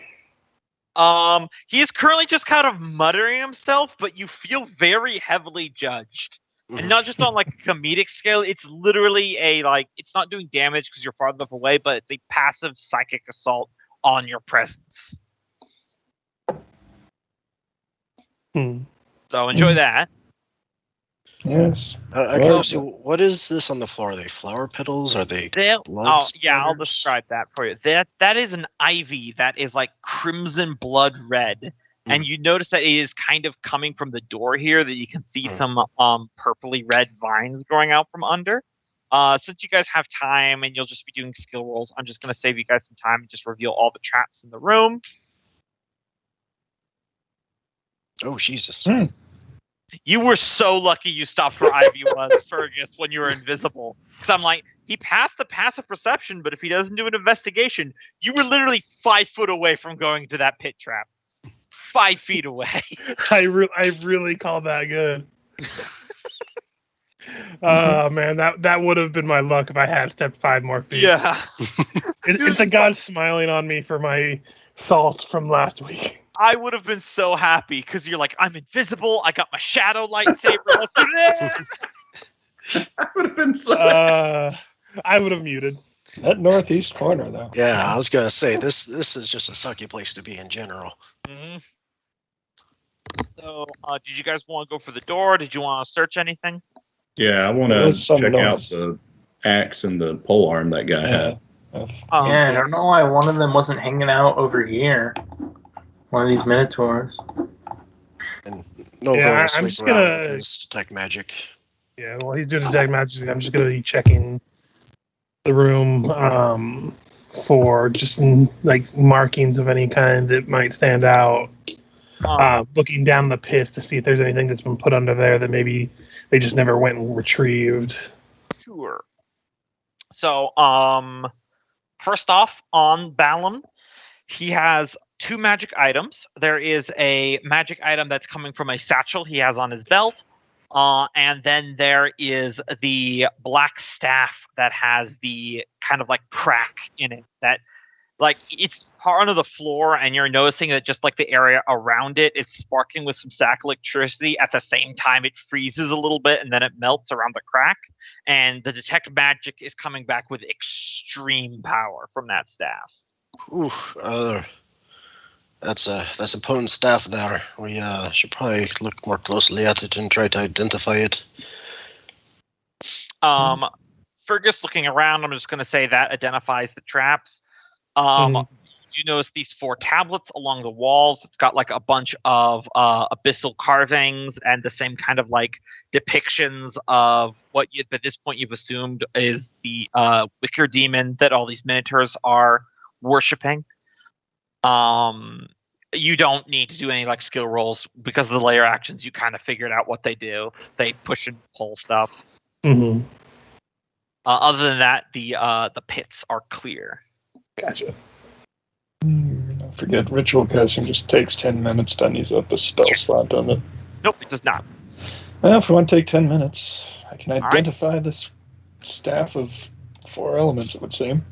Yes. So you begin to identify the staff. Even before the 10 minutes are up, I would say, who's doing the identify on the staff? Now I've got it as a ritual cast, but Okay. As you are like examining it, you do notice on one end of it, because it's literally just like a cylindrical black like bar. It doesn't have like any ornamentation on any end of it. The only thing is on the cap end of one, you didn't so much see it as much as you feel it when you run your finger over it. There is a little engraving on the end that is a single filigree K, which you have seen before. A single what? Filigree. It's like a very fancily written K. Okay. If you guys are, I can tell you. I just want to see if you guys remember where I said that you've seen. Well, that's a kick-ass bar right there.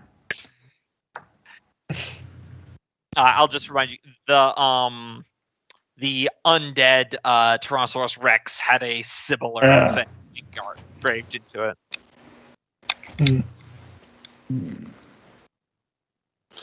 Goddamn Caliber messing with everything.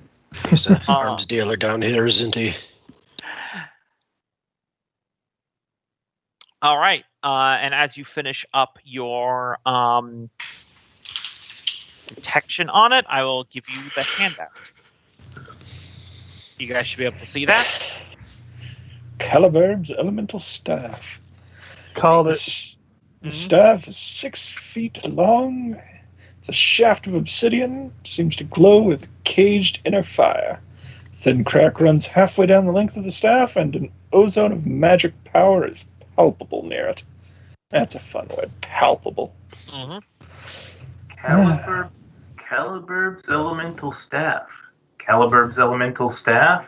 Yeah, Calibur. Stop!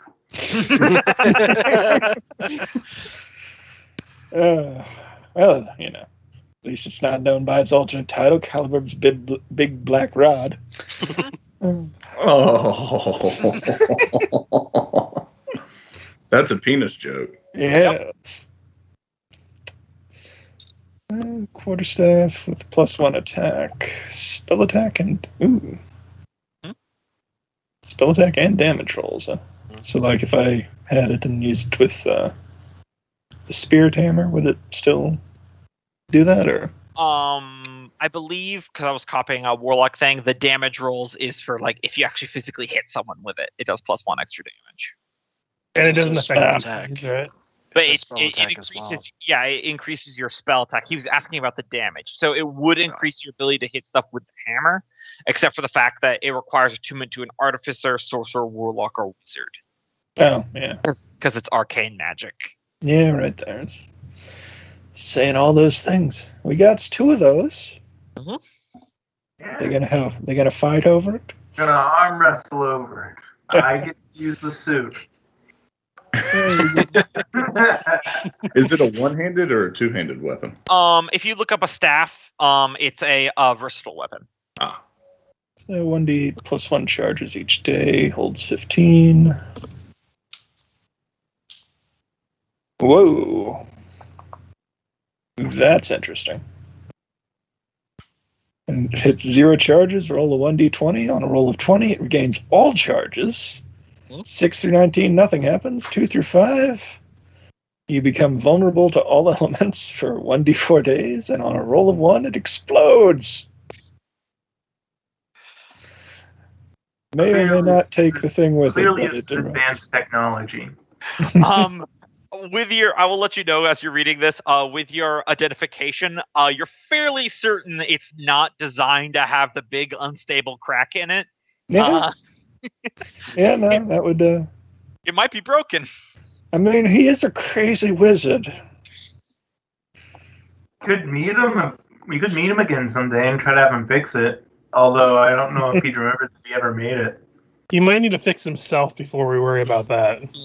And then you guys see there's more powers underneath that you can expend the charges for. Mm-hmm. So that's the special charges where it does the random d4s or d6s of damage. Yep. You roll. You can choose to activate it, and it does 1d8. So you don't get to choose how many charges it expends whenever you do that, and it says whenever. So whenever you use it as that's a the melee first weapon, power. even if you don't choose to, that's the first power. Yeah, so that was the first power. I was looking down where it says special charges, and it's like, you can molest an elemental. I'm like, wait, that's not right. Yeah, special charges has can siphon power from an elemental creature within 60 feet. The target elemental gains 1 level exhaustion, and the stave gains 1d6 charges. The stave gains more charges than it normally. It's no maximum of 15. Roll a concentration check at disadvantage. On a pass, the stave dissipates the excess charges and returns to 15 charges. On a fail, creatures within 1d8 within 30 feet take 1d8 random elemental damage per excess charge. Mm-hmm. Kind of feel like that should be whatever element it was siphoning, but it's a broken staff. Yeah, it's a broken staff. Probably would work too. And then I have a entire for the as an action can unleash the stave's true power. I have a random table that I roll on to see what happens.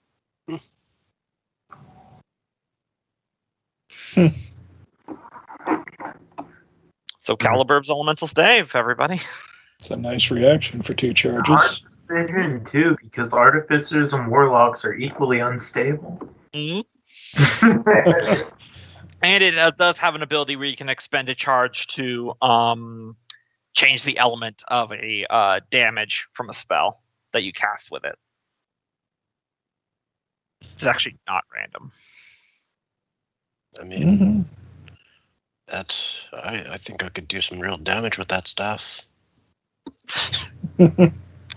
I mean, if you guys are listing everything it does out loud, Ivy would add, some real damage when you explode. Hey, don't worry. We're usually in the back, and they're usually away from us, hopefully. So if they blow up, it'll be a good show. Yeah, sometimes no good Yeah, much to... That is a thing. I don't really care. If no one really wants it, I'm not going to fight him for it. But he's usually in the back, right? He's kind of goes back and forth. Yeah, I could kind watch of out quite a bit. Mid-range a little bit. I think the real power of it Blowing is up when our you back cast a line. spell. But it would also increase my attacking damage of Eldritch Blast by 1. Yeah, and you use that like every round almost. Yeah, I'm not going to fight you for it. It's really more of your forte, anyways. Really not sure I'd trust something made by that wizard, but... Aren't we using a bag of holding from him? I'm not. That's true, but I haven't That checked. way, if we ever meet him again and he finds out we stole stuff, I can just blame it on you. The bag of holding explodes with comedic timing. It's just, are we using something from him? I'm sorry, what? Kaboom! You take 3d6 irony damage. Yeah. Not irony damage. I'm vulnerable to irony damage. Other than the staff in the satchel on Balam's body, you do find a smaller magic item, which is it looks like a key made of mithril, but it doesn't have like any teeth on it. Instead, it's just a small short bit that has a bunch of dwarven runes carved into it. So like a winding key for like a toy train or something. Yeah, like that. And you guys don't have to do any rule. You're fairly certain this is the key for that mithril door on the first floor. Well, who wants to backtrack 8,000 feet? I do. I do think we need a couple days of recovery if we need to delve further into this madness, but maybe that's just me. Yeah, it's probably most of the rest of the day to get back to that door. Also, we've been down here for like, 5 days? 6 days, I've been counting. And didn't we say we were going to meet with the guy in a week? Oh, no, it is 5 days, yeah. So in 2 days, he says he's going to come here. Yeah, so we Let's probably try. should go back up and recover for a couple days and meet him and explain what's going on. I've Sounds good. completely forgotten, guys. Hmm? Who's we meeting? The Corsiconian human that. Oh, right, yeah. right. The guy that was hunting someone or something. Drow. Because they kidnapped a bunch of people, which Yeah. you met those people, and then they died horribly. Mm-hmm. Yeah. That was their choice, and we respected that. Did you guys want to open this door? Ooh. Ah, come on, what's one more door? We can at least find the exit down before we make a tactical withdrawal. I could always have a friend there lead the charge on that one. I Sure. don't know. Is he going to judge us about it? Probably. Of course. He'll probably also judge us for not doing it. How far away should I stand from him? Yes. Don't get next to him. Fergus, give me an insight. Uh, The grudge bound is already judging you. damn it. You see, this is why I lived away from dwarves, okay? They're Listen, all like this. so I There's keep- judgy dwarves, and then there's this guy. It's worse. It's like if you condensed dwarves into a single judgy liquid and then Yeah. made a person out of it. Even like old stodgy dwarves are like, hey, listen, don't be as hard as yourself on that guy. Jeez. So what's it gonna be, guys? I say go. You should at least check the door. Open the Yeah. door. Send the summon pet to open the door. He's expendable. No one likes him anyway. Alright, well, no Doesn't girl. like you for that. I think I prefer the murdery one before I prefer this guy. Tells you a lot about the human psyche. Orphan psyche. Yeah, I mean, he'll murder you, but he's not going to make it personal. Yeah. Because apparently that's how we judge things. I love the fact that in human psychology, we would literally rather die than someone think badly of us. All right. So the door is slightly swollen in the frames and is overgrown with ivy and vines and such. So it's going to take a strength check, or athletics, more accurately, to shove it open. We're about to judge you, judgy one. Show us what you got. I think we'll let him give it a shot at first if you'll accept the command to open the door. He has to do what you said. He's All right. bound to you currently. Alright, so yeah, Currently. he'll go and say, get the door for us. That get you currently in there?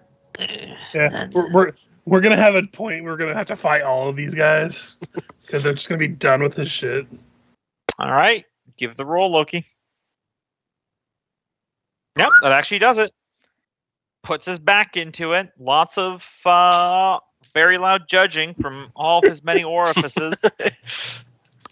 When There's it pops orifices. open, he just turns towards us and does kind of a sarcastic bow with a "go this way, masters." Yeah. You don't want to know about all the other mouths underneath that robe. Listen, there's some stuff that you don't want to picture. No? I mean, I've seen artists online. I think they do want to picture it. Alright, technically, each spinal disc is a joint. Mm. I think Freya's the only one that has an angle on it right now. But inside Freya, you see a room that is absolutely overgrown with crimson ivy and pinkish, purplish vines and brambles growing over anything. Looking at the room, you could definitely tell it's all plant matter, but the coloring and the forming of it, it definitely draws to mind the idea of splattered gore and viscera. It is not that, but just the colors kind of make it seem like it's veins and blood splattered everywhere, even if it is just vines. And you see staircase leading down to the darkness, an earthy smell emanating from the room, and a palpable aura of evil. Whatever darkness has taken root in the Rocknose mine is most certainly down there. Lots of ivy. Not like ivy. Ivy's right there, but like Plus an ivy of the ivy. Why don't you step up and hug that tendriculus? So shall we see if this is the key for that door back on the first floor? All right, let's close this one back, though. We don't want whatever's down there coming up. no, let's leave all the doors open as we leave. Seeing how nothing's currently attacking, Nolan will go ahead and dismiss the grudge bound. All right. Getting a little bit tired of all the judgments. Mm-hmm. Oh, now you dismiss me, Pop.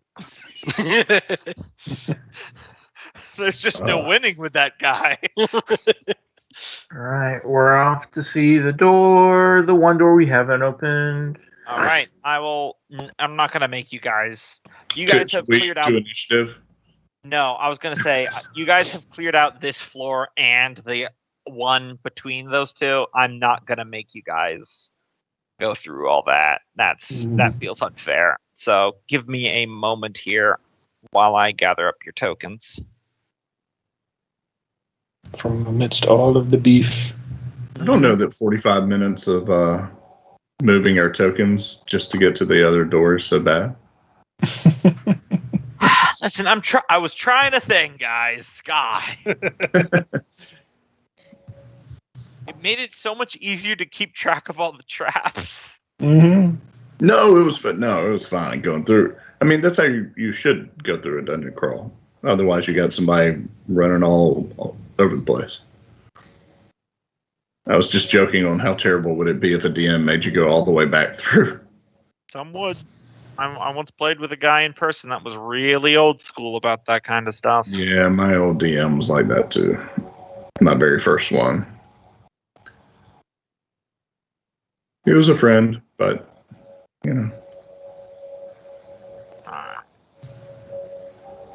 There you guys are, back on the first floor.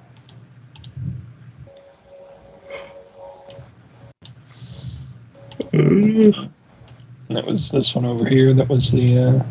Yeah, this one. Yeah, you got that door open. It should be visible. Gumbo, just to let you know, I can see all the map. Yeah, he had explore mode on. Yeah, you had explore mode on. I don't think we can see through this door. Is the thing. Oh, did I? Yeah. Oh, no, we can. It's just you have to go through it. yeah. I think you guys said you closed it, so I put the purple line back. Let me move that. Yeah, there you guys go. So we're going back into initiative, or should we just move over there? You can just mosey on. I think we're just going straight to that door before we head outside. So. Where is that mithril door? Right here. Yep. Yes. I fly. All right. Yeah, you might not be able to get the battle suit in there, Freya, so you might need to pop out when they go in. Don't worry. I'm sure absolutely nothing could be bad behind this door. Don't tell me what to do. I'll take the battle suit if I damn well want to. Okay, try it. 10 minutes If you later, think I can't fit this square peg in this round hole, you've got it's just like 10 minutes later, and we just see it's half in there, and its stone legs are kicking. Eventually that thing's going to run out of power. I've chosen not to take it. Okay. All right. I guess I would open it. All right.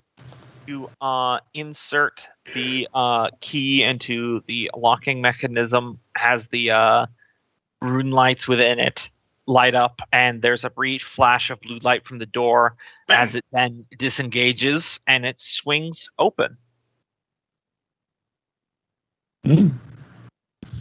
Some stools and a rug. And another door from the looks of it. It's probably the data server. And a couple more doors. inside, you see what looks like a it's old but not decrepit, like it hadn't been touched. It's a tavern.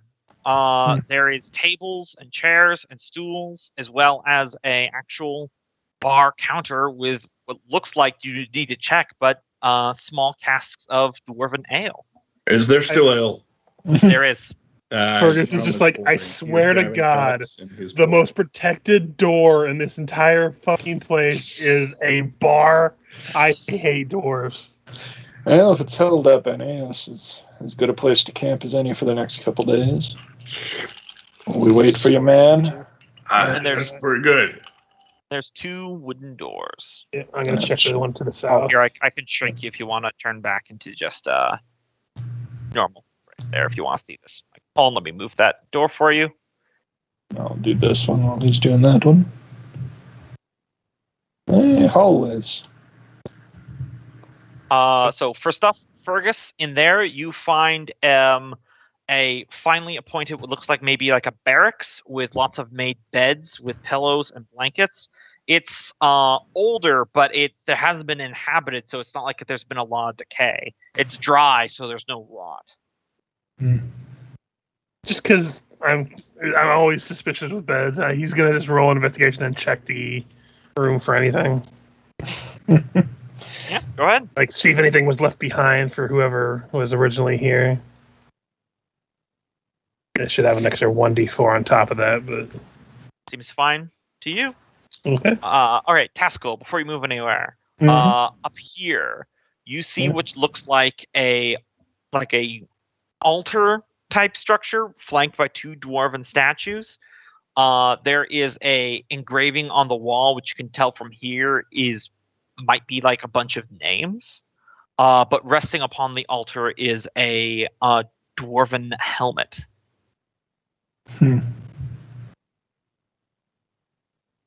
Yeah, I guess I'll investigate the altar. And it's a magic helmet. Okay. Here, just getting everything set up. All right. Entering back into where there's actually writing from the AP. So check this.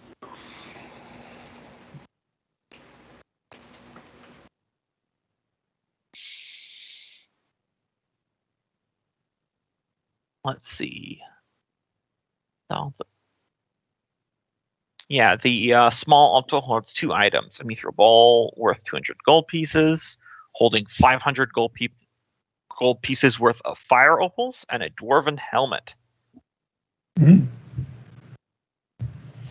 That's a lot of opals. Yeah. So the mithril bowl worth 200 gold pieces, and then 500 gold pieces worth of fire opals. What do you do? Do you just look at this stuff, or? Yeah, there's kind of a shrine. Don't want to loot it just yet. The hat. Well, I don't actually have detect magic, do I? No, it's a ritual cast, but I don't feel like spending 10 minutes to see if the helmet is actually magical. I'm not sure if it comes up, but I do know the big difference for ritual casting between clerics and wizards is for clerics to do ritual casting, they have to have prepared the spell for the day. Yeah. Whereas wizards, as long as it's in their spell book, they can do it anytime. Oh, that sucks. Yeah. Thankfully, none of that is necessary, Tascal, because you hear a voice emanate from the helmet. It says, pure-blooded dwarf detected. Let me double check this thing, what I said. Detonate in 5, 4. It says, new user recognized, beginning mine catalog, and it begins reading off all the names of all the former dwarven miners that resided here. It's engraved on the mural, not the mural, the carvings in front of you, but yeah, do believe this is a sentient helmet. When it finishes, it says, "Greetings. I am designate Forge Friend Helm, left here by the mine's opener and curator, Orath Rocknose, for the eventual parties that would come along and find the mine post its closing.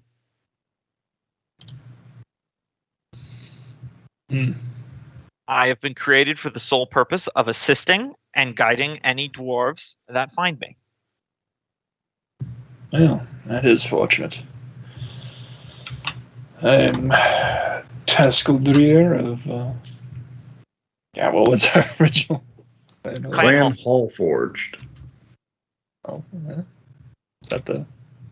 And it is speaking only in Dwarven. I forgot to mention, but I figure. Mm-hmm.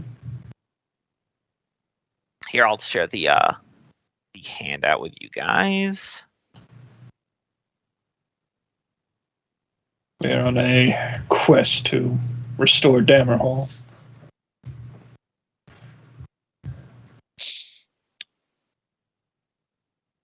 Objective understood. Do you require guidance? It would be appreciated.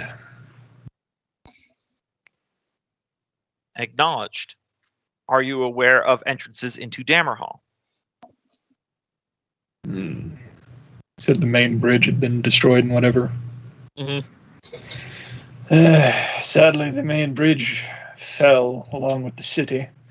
We've been seeking another way, and Understood. presently your former owner's mine is our best lead. Understood. If the surface gate is no longer accessible, then it is most likely that the underground gate is also secretly sealed. I calculate that the best possible entrance into Dammerhall is through the secret entrance. Sounds reasonable. The secret entrance was created by the city's founder, Durin Trinehammer, and is located on the far side of the Sunless Sea, due west of the Earth's Wound.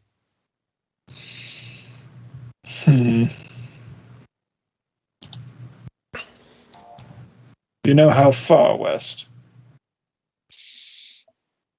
According to the information I have, it is located in the geographical region known as the Sea of Ghosts.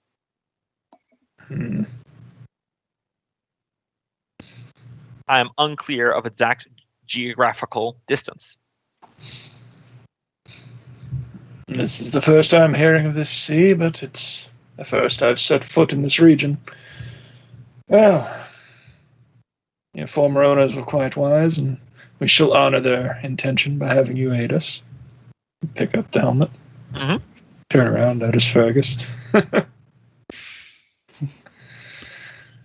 Yeah, they left us a talking hat. I left a lot more in here, fellas. Come grab a mug before I drink it all. This is why I left the room. I see. So what did he? Sorry, I missed a couple words. I think. Mm-hmm. What did he say was in the Sea of Ghosts? He said An located in entrance the to is a secret entrance to Dammerhall constructed by the first king of Dammerhall, the founder Durin Trinehammer. Gotcha.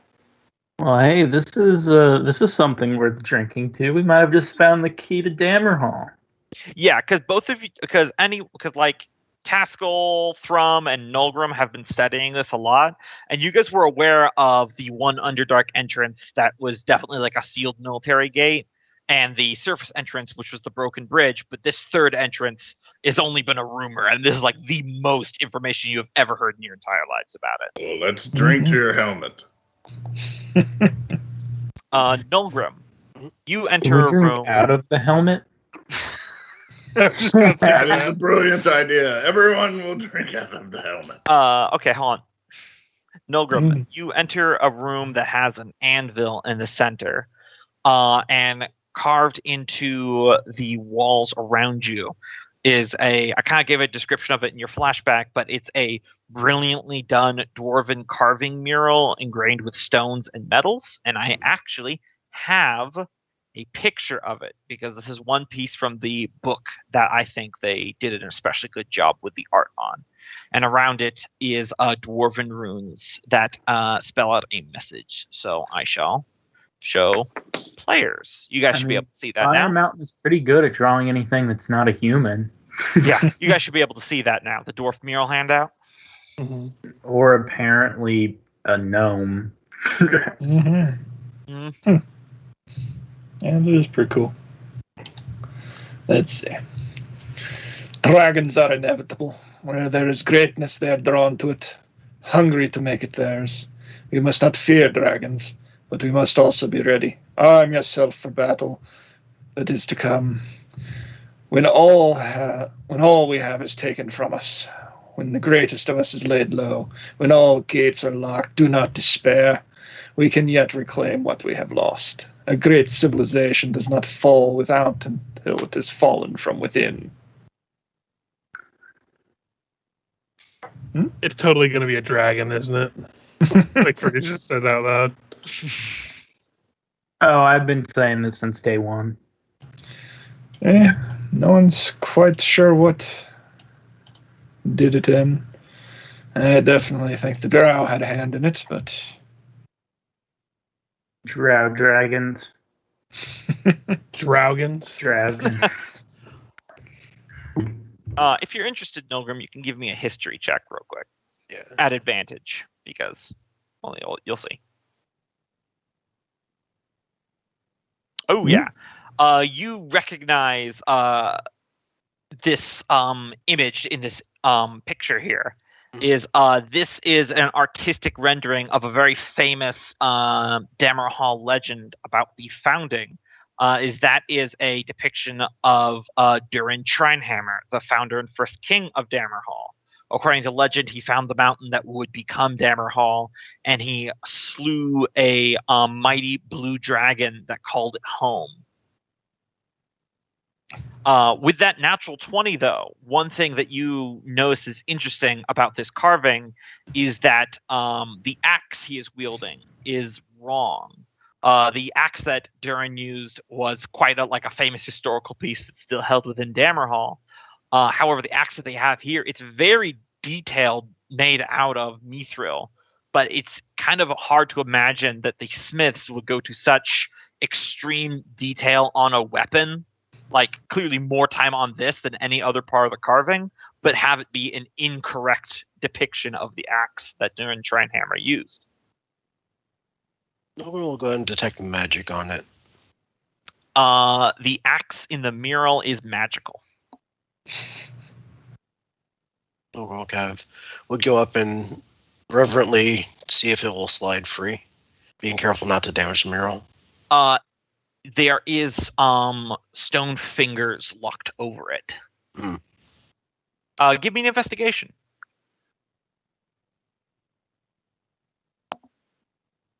Looking around, you notice that on the words that Kenneth read there, you can kind of see on the picture there along the sides, top and bottom. There's a dwarven rune that says lock, as in all gates are locked. There is it's kind of concealed within the room. There is a small hole that looks like the key that you used to open the door into this place could fit. Who has that key? I I say- think. I say just offer that dwarf a mug of ale. He'll take that and hand you the axe. Imagine I still have it, so I'll hand it over to Nolgrim. Yeah, and Nolgrim will take in, see if, test it out. Yeah, you slide it in. The runes light up, and there's a click, and the fingers on this drawing fold down, so that way the axe kind of rolls out as if the carving of Durin was offering to you. Nolgrim grab the axe and kind of look it over and turn to Tesco. Seems like a might bit of magic about this. Do you want to give this one a look? Hey, let's go get a pint as well before Thrum drinks it all. That's a spoken point I could get behind. So, carrying the axe, he would make his way back to the bar. Yep. This place has The counter. Many treasures within the ale, not the least which.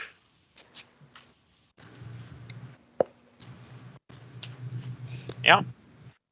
I'll just go ahead and give you guys the handout for the axe, since you guys will absolutely be just doing an identify on it.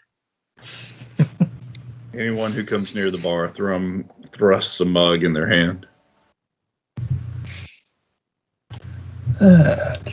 Scale man.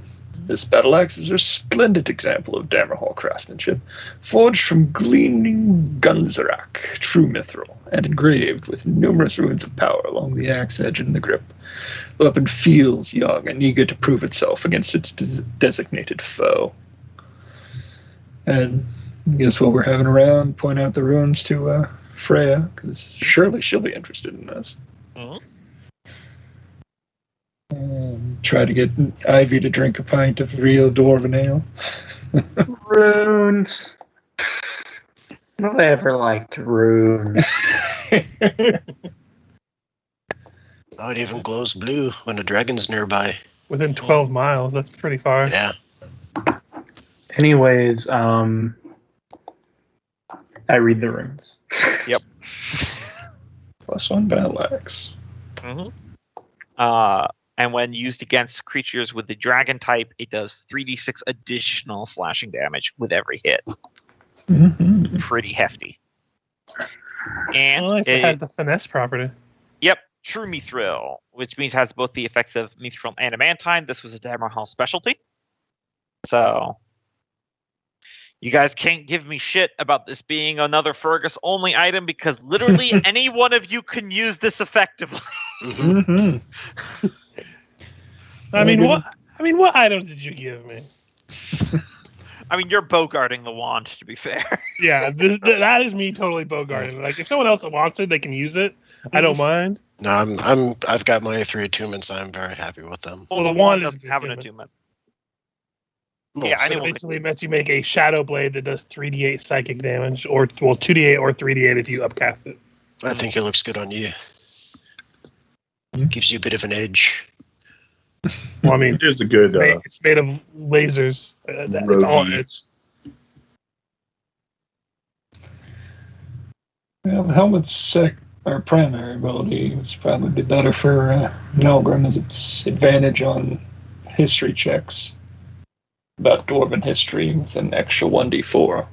Also lets him use Find Familiar without spell components. Mm-hmm. Yeah, and you could make the helmet your new familiar, and I have a stat block for it. I mean, I'm not going to say no. It doesn't require attunement? Let me double check what I wrote. Nope. If you make it your familiar, it occupies that slot. Otherwise, it actually, I mean, Taskel's currently carrying it, but it actually does have a fly speed of 30 feet. It putters around on its own. Fine. Oh, that's creepy. It's I'm a gonna little- need another brew. It's a little more conspicuous than the bat. It but- says that they can cast any of the Forge Friends spells as an action. Does Yes, the it has Forge its own. It has its own spell list. It knows the cantrips Spare the Dying and Light. It has 4 level 1 spells. It has 3 level 1 spells that it can cast 4 of them: and Protection from Evil, Sanctuary, and Detect Magic. It also knows Aid, Prayer of Healing, and Warding Bond, but only for the person that it is bonded to as a familiar. I mean, that's pretty good. Oh, that's It's nice. also not an attuned item, so that's nice. Hey, we can Yeah. eat your owl, drink these brews. I think it's a bat. I don't think we want to eat that. I've heard some rumors about getting diseases from those things. Oh, no, Also- that's a fine meal. Also, if you are currently wearing the Forge Friend helmet, and it is your familiar, you have advantage on concentration checks to maintain spells. I already have concentration advantage on concentration, but That's not my problem. That would Yeah. almost. You could retrain that feat if that was a feat. no, it's well, yeah, I guess it is a feat, but it also allows me to use magic defense as tech fabrication. and stuff AOs, like that. yeah. And I'm certainly open to it. I wouldn't mind having that helmet. Just I don't know if it'll identify me as a pure-blooded dwarf, so let's not bother with me. What? It does. Of course it does. No, of course not. It Just a won't very do poor that. No, example. how would it? How would it guess that I'm a pureblood dwarf? I don't act like a dwarf. I like to think that if he puts it on, also his beard sprouts to full length. At least being a historian, I think you'd get on with it better. Well, before you put it on, I like Frey's idea, and Thrum is going to fill the helm with brew and start passing it around. He has absolutely no comment. It jitters and sparks and fucking breaks forever. No, it wouldn't be dwarven make if it's vulnerable to beer. Come on now. Yeah, that's true. If it's a dwarven helmet, it has to be beer proof. Leave it to Thrum to break the iPad. But, with Freya's investigation, she reads the rune on the bottom of the helmet, which is a rune of beer phobia. The beer actually never touches the helmet. It simply floats millimeters above the helmet's surface. Well, on the one hand, it is a very nice axe. On the other, I don't think I had multiple attacks for melee, like ever, as a cleric. That's true. I could swing with it 3 times if it's an axe. So I trust you with the axe more than the cleaver you had the other day. That was damn good cleaver. I've still got it here. At least this thing's the right proper dwarf axe rather than some cleaver made by who knows. So this might be an out-of-character question and an in-character question. Since we opened these chambers, do we have any more business here at the mine, or we just head into where the helmet directs us now? Can't say. I'm not curious as to what was up with all that foliage down there where we killed the goat. We also have to be concerned that if, God forbid, we ever do reclaim Dammerhall, he kind of like finds some wood and knocks on it. Like if we ever do reclaim it, we're gonna need to reestablish mining, and this is already a pretty established one if we can get it cleared out. And it's also relatively close to that salt mine we found that could also make us some money. So we probably might want to consider getting this place nice and cleared out. But also, who the hell knows what that wizard put down here? I am not putting it past the fact that he probably put whatever demon is down here. I think that seems the most likely of all. The fourth friend, Helmet, speaks and says, the Rocknose mine was decommissioned and no longer in use approximately 350 years ago from this present date, as it had run out of mithril reserves. Horath Rocknose, the founder of this mine, created this chamber specially as the mine was closing down, including stocked with provisions as well as myself, and Scalebane, the axe that you have there. Scalebane. That's a good name. Why was this chamber locked down with such a intricate key?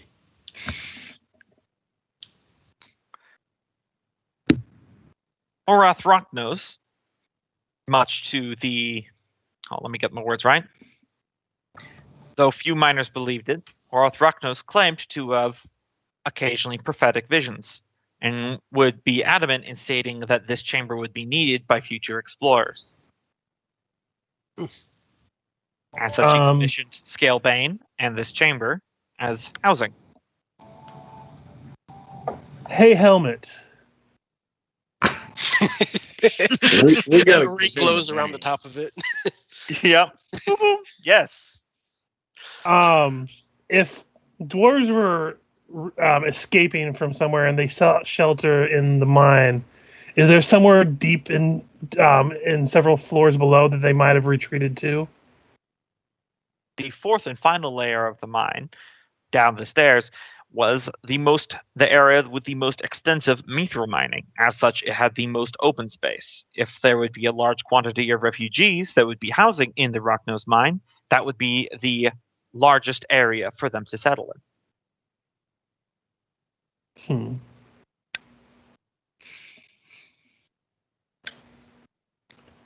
curious to know what happened to all the refugees that escaped into here.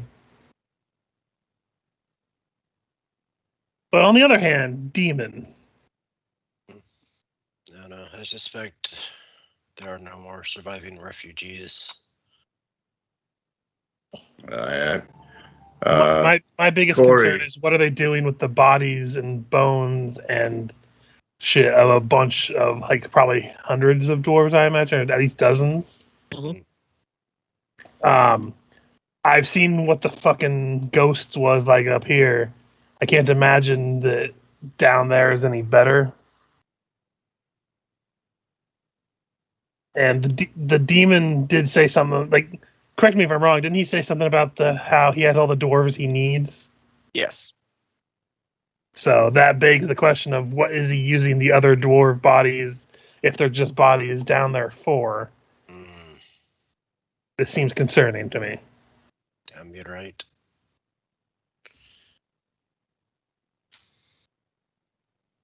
How far down is the next level? What is? I just asked the helmet what the distance between the third and fourth level is. Okay, let's see. It's about 100 feet every floor.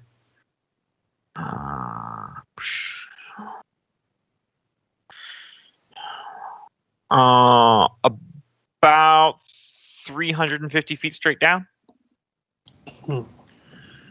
And out of character, I had detected for dwarves and hadn't sensed any. Nope. On that third floor.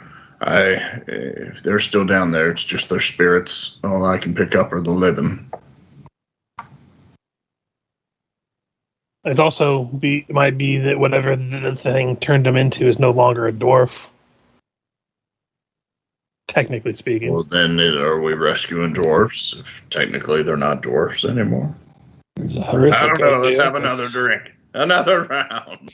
But it might explain where all these creatures came from. Are you saying they turned dwarves into minotaurs? I am saying I got no idea, but it is a horrific thought. I mean, that's one way to grow a few feet, but not one I'd want.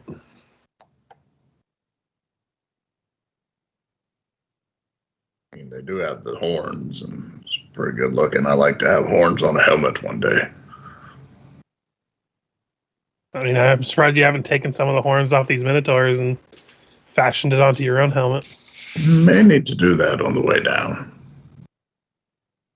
Because there's no ethical quandaries about taking a horn off of a sentient, intelligent creature. Nope.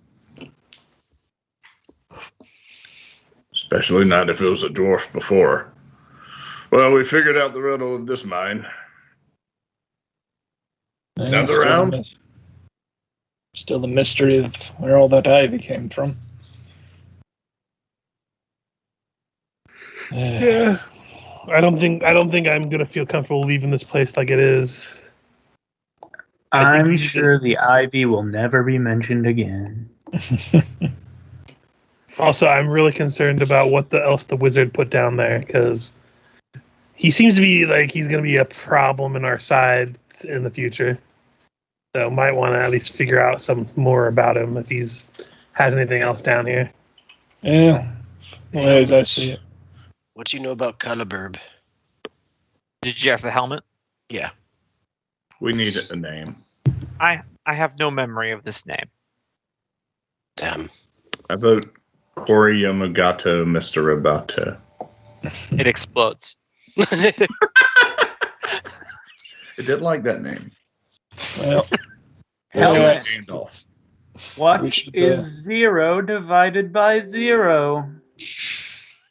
It explodes. the way I see it is we should tie up whatever loose ends we have at hand. Should at least look around the bottom layer of this mine. And then, Helmet, the statement is false. since we're going west of this... Fortunately, I'm able to recast Find Familiar for free with this thing, so every time it blows up, I just bring it back. A little bit more irate than the last time. Poor Kenneth is trying to have a good roleplay decision, and you guys are making computer jokes. Yep. Yes. Sorry. We tie up whatever loose ends we can here. At least poke around the final level of this mine, see what we can find. And if I recall correctly, that druid told you that your nightmares were relating to something in that southern end of this jungle. Okay. We might as well poke around in that too. Well, I think before we go doing all this poking, the best thing to do is shut that door and us just have a rest here until that fella gets back. And Aye. it'd be a shame to leave all this ale here. Hey, I suppose we'll put a pretty dent in it before we're out of here. Let's see what the prayer of tempered steel. And I really like that second bed in there. Boom, and he's out. He just passed out on the floor in there. He's been sleeping on the floor for 475 days. It's a Now, bad. once he's asleep, that's when Fergus goes and actually gets some beer. Yeah, you guys Okay. can long rest in here without fear of random encounters. It's as bad as safe a place as you can sleep since you entered the Underdark.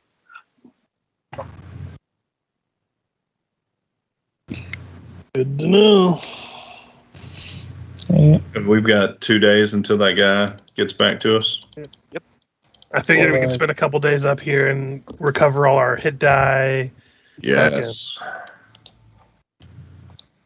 all that good stuff.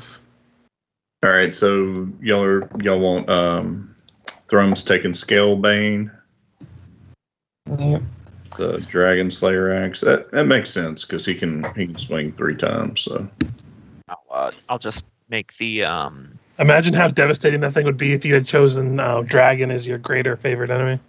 yeah, too late. Thanks a lot, Gombo. You asked me. I was honest. I like to hedge, so I don't want to go all dragon all the time. So it's nice that now I'm pretty good against aberrations and have a weapon that's great against dragons. That works for me.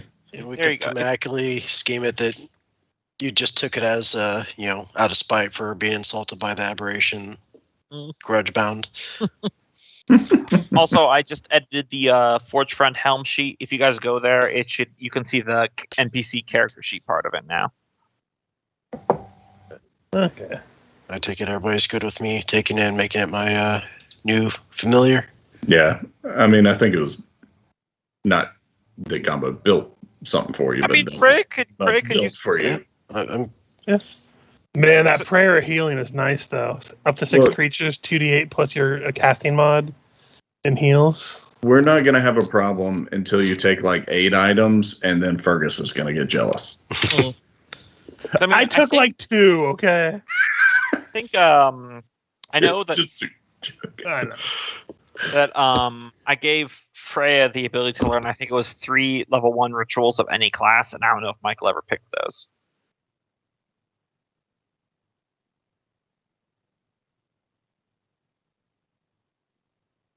Those crickets Sure, I are had to really mark down loud. at some. So I yeah, wasn't sure where to put those. You can just put them on your spell list and then just parentheses ritual after the name if you want. yep. Yep. Finally get to use this. Yeah, as you guys saw, Pascal used his prayer of tempered steel. Yep.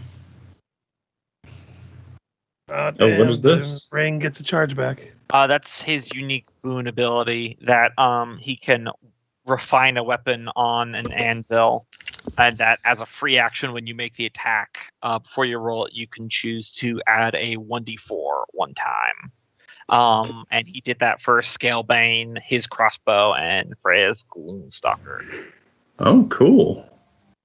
So that's just a one-time. It's just a one-time Yeah. thing. But you can choose taking a when you use long it. nap. It's a long rest thing, and Gotta have. though I do need tools and a forge to do it.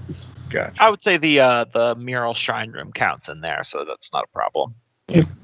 Hey, Gombo, I'm reading now. this thing counts as both mithril and adamantine for bypassing immunities and resistances. Yes. And it does double damage against inanimate objects and structures. Yep. Okay. This is right up Thrum's alley. Yes. I just thought it was for sticking lizards, but man, this is going to be good for bringing the house down. Yeah. To be very clear, like golems are not considered inanimate objects and stuff like that, but most have resistance or immunity to non-adamantine weapons, so that will bypass it. But if you want to like smash down a door, that'll cut right through that shit. Yeah. I'm tired of doing athletics checks to open things.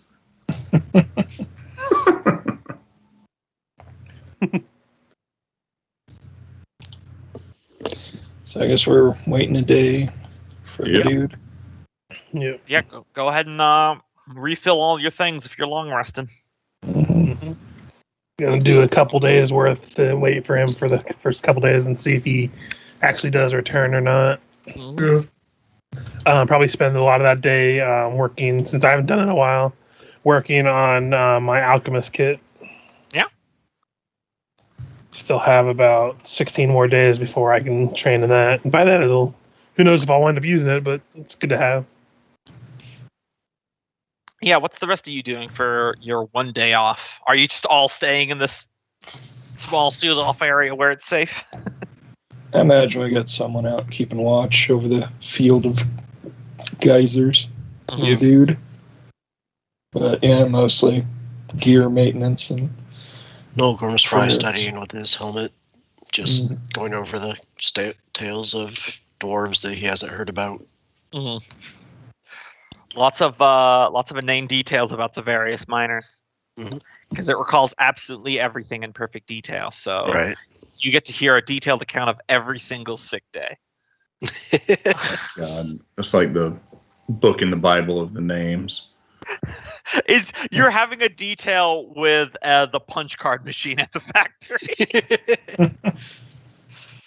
Hey, it's Thrum's technically archaeology, so he's digging it.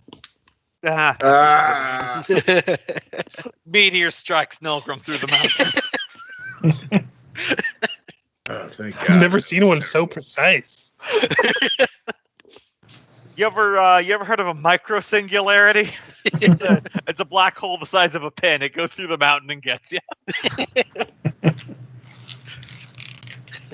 Thrum's going to do a detailed inventory of the provisions in the bar. Alcohol just keeps going down, boys. Every time I count it. It is mostly ale, but you do find 4 bulk worth of dried meats preserved in specially prepared barrels. And he is going to spend his 2 days making fine meals out of the junk we have. I ask the helmet, if you get a bigger bed, do you have more bedroom or less bedroom?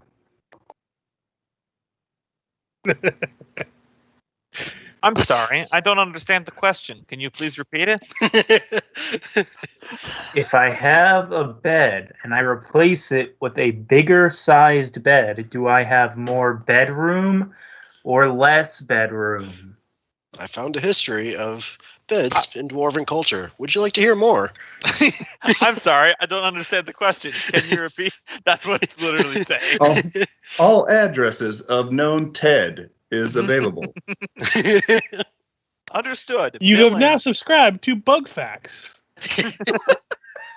Okay, I have added 10 mattresses to your Amazon cart shopping list. Okay, the It's helmet's either going to be a lot of bedroom or very little bedroom. Okay, I have charged $10,000 worth of mattresses to your credit card. To confirm, why do people say trust 1. AIs with things? I do not know. Anyway. By the way, I figured I should mention it because I just thought about it when you were talking about it. The weirdest thing I've ever seen is when people have the Wi-Fi enabled locks for their like houses and shit. Oh, I know. Where you can like put your phone over it and unlocks it. I'm like, that seems so unsafe. Yep. What is the lesson of the jihad? thinking machines increase the number of things we can do without thinking. Have you ever seen anyone that's trying to use the like Siri or Google or the voice thing on their phone and it's not understanding them? So they're just screaming at it. They're like, call George. And I just really want to say, just push the fucking buttons. It would be faster. Good And God. they never want to push the buttons, ever. Yeah, like, good God, man. Just work it. It's not that hard. At some point, you all got to read Dune. Yeah. At this point, it's just counterculture of me. That is on my list of things I want to read because everyone says how good it is, and my only experience of it is the original movie they made. Yeah, the weird one. Which, granted, is still a very enjoyable movie, but for not probably the same reasons. I know my brother's a big fan of it, and he was telling me all about it because of the new movie that's coming out. And it's really funny to me because he doesn't like the Adeptus Mechanicus from 40K because the idea of removing a part of your body to replace it with a robot part gives him the heebie-jeebies, which is fair. But then he tells me really excitedly about taking drugs that mutate you and eugenics. I'm like, okay, how is that better? I mean, I would rather just have a robot arm than take mutagenic drugs, thank you. Also, don't they always talk about the fucking suits that, like, recycle your urine and shit to Still suits, Yeah. I'm sorry, but I think that's the most morbid thing about that whole setting, is I'm just going to live in my shit and piss, and it very graphically describes, I remember someone saying, of the smell of the whole situation. Warhammer 40K is somehow less dystopian of a sci-fi. Anywho, so you guys wait for another full day? So it would seem. All right. I'm going to wait those 2 days. So. How many days are we in at this point? You're currently, before you wait for another day, you are in 6 days. No, I mean Underdark. Oh, Underdark total, you've been underground for 257 days. And how many days did we have a private magic dwarf tavern with beautiful beds that were all free with ale to spend? The first. I mean, do you count the ones when we were in the gnome village? No. No, not a private dwarf magic tavern with dwarf-sized beds and dwarven ale. I'm going to go ahead and take 2 days out of 256 to stay here. I may just stay here. Look, somebody needs to guard this mine. So, obviously, of the 4 casks of ale Thrum's already had 2.5 of them. And he comes back to check each morning, and are they refilled? They are not. Damn, they're all. Reminds me, could you give me 4 Constitution saving throws there, Thrum? That's some old-ass liquor. Yeah, this to see how drunk you're getting. I'm not killing you. It's fine. Not yet. The cirrhosis will get there in time. Okay, that's a fail. You get an advantage, right? Well, that. Oh yeah, as advantage. You're right. But maybe that was the first night where he immediately went and fell into the bed. Okay. So yeah, do the next 3 at advantage because you are a dwarf. The DC is quite high. I'll tell you because this is the good stuff. Okay, it's a fail. Good morning, everybody. Oh, that's a fail. Oh, Jesus. And this is why Fergus is drinking very little. All right, so let me see here. Drum's asleep again. 3, he can't get much higher than 21. Yeah, it's DC 25. It'd be embarrassing if we TPK'd from the barrels of ale. Don't worry, you won't die. So you have the equivalent of 4 levels of exhaustion from pure absolute being mind blastedly drunk.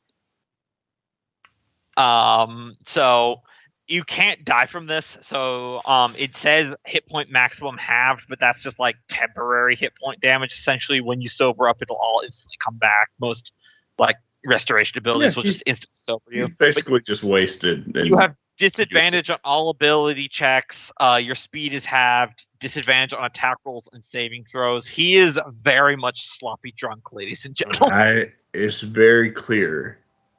Who is that? Brad? Bergen. Oh, Who's Grandma, I there? think you're gonna have to hide the rest of those barrels from him. Yeah, You I said think we so, need to too. hide in the barrels. Hey, Thrum, get in the I- back. I I'll imagine he's hide just. in the barrels. I'll hide in the barrels. The barrels. Ivy just Hey, places a hey. blanket over Thrum, like all the way up over his face, like a burial shroud.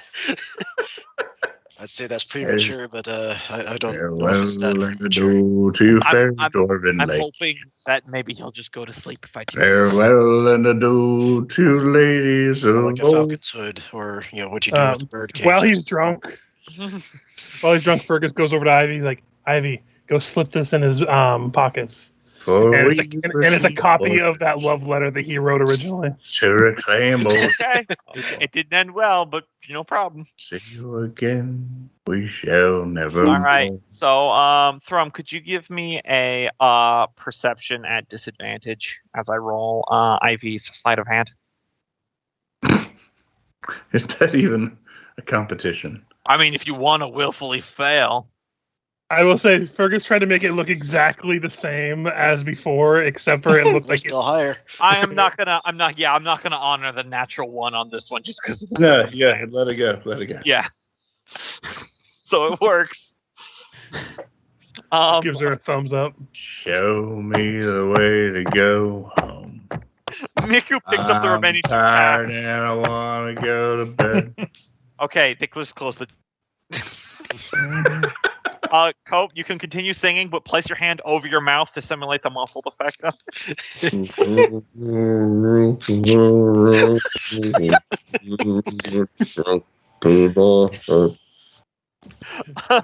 He thinks he's probably had a hand put over his mouth before when he sang, ladies and gentlemen. Yeah. Niku has the cast goes, where would you like these, Taskell? Let's put him in the shrine. I'll never look there. I mean, wait, couldn't we store him in the wizard hat we have? Doesn't it technically have enough room? I mean, dimensional space, yes. Can you fit an ale cask, even like the smaller ones, through the size that your head can fit into? No, you see, that's why you pour them into the hat. And then when you're really thirsty, you just take off your hat, look up, and ask it to deliver some liquid to you. It just pours over you like fucking Flashdance. That's a very dwarven use of a bag of holding right there. Yeah.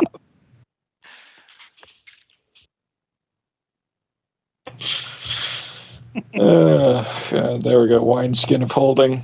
Your own personal pony keg. So Thrum is absolutely blasted. These are Times like this, I wish I had prestidigitation. I'd make the whole entire cast taste like wine. Just to really fuck with them. Curry chicken! Milgrim's going to take a minute to make one of the beds, strip the sheets off and replace it with his silk sheets. That has a proper place to lay it out in. the silk sheets that he stole. Yep. Bringing them back. Finally, I get a chance to sleep on these bad boys again. Oh, yeah, didn't you steal them from the drow? No, he it stole was- them from the spiders, and because there's like a smaller spider that was like the room attendant essentially, and there was a whole joke about how they didn't share a language, so they couldn't understand each other, and he just walked out with the sheets. And I was saying a flashback from the spider's point of view. He's like, "Okay, just remember to return these to me when you're done. Please do not steal them. They are very valuable to us." God, I remember that. It's like the kingdom faux pas that Nolgrim walked out with those sheets. And he's completely oblivious and just see him as a very precious gift. Little does he know he has a bounty on his head. Oh, it'll put our kingdoms at war for years and years to come. That one particular spider. Right. You're just gonna be like in Dammerhall 10 years from now, and you're gonna crawl into your bed after a long night of work, and you're just gonna lay down, and you're gonna open your eyes on the ceiling directly above you. It's just a big spider. It's like, I learned Dwarven just to come after you, motherfucker.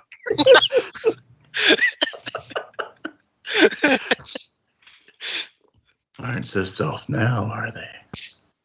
Actually, they God, probably they've still learned the way are. of the And make grudge. fabulous sheets. Honestly, a spider the size of a horse on the ceiling above you I would probably just die straight away. Mhm. No one ever looks up. Yep.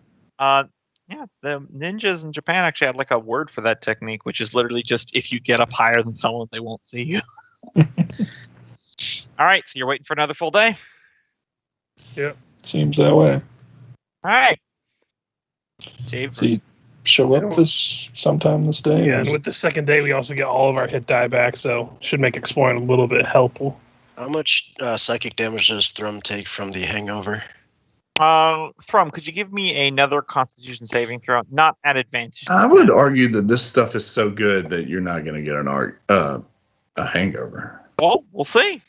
All Roll right. me a Constitution save. Con save at advantage. Because this is the fallout, not the actual alcohol itself. Close. You're probably just grumpy, but not inoperable. This place starting to smell like shit. Somebody clean it up. I think you just shit your. Ivy says, I think that's just you shitting the bed, Thrum. Like, you got drunk and we put you in bed like 9 hours ago and you haven't left. You just kept singing. Also, there's a letter in your pocket. Why would there be a letter in my pocket? Jackson walks Didn't away put as me quickly in as bed. possible. I retired to my chambers. There's a letter in my pocket. It's that same love letter from before. Son of a bitch. I think I need a nap. That was a long sleep. I need a rest. Oh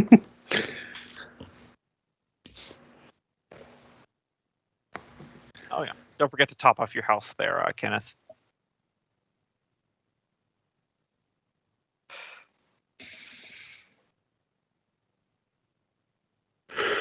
Yep, Alright. topped off everything else, but forgot the hit points.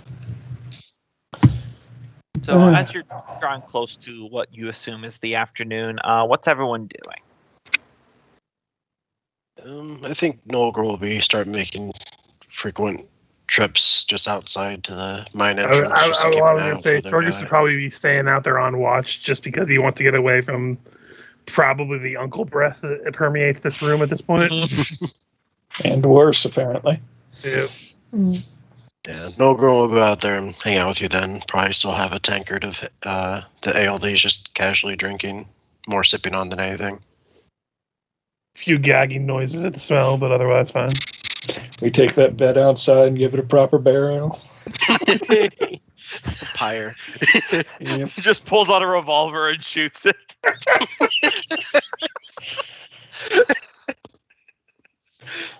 With or without Thrum on it.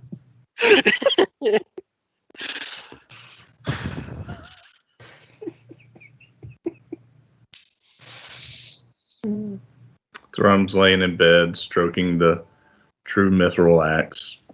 Is that what they're calling it now? I was about to say. You have to wait until you have private rooms for that kind of shit. Do you?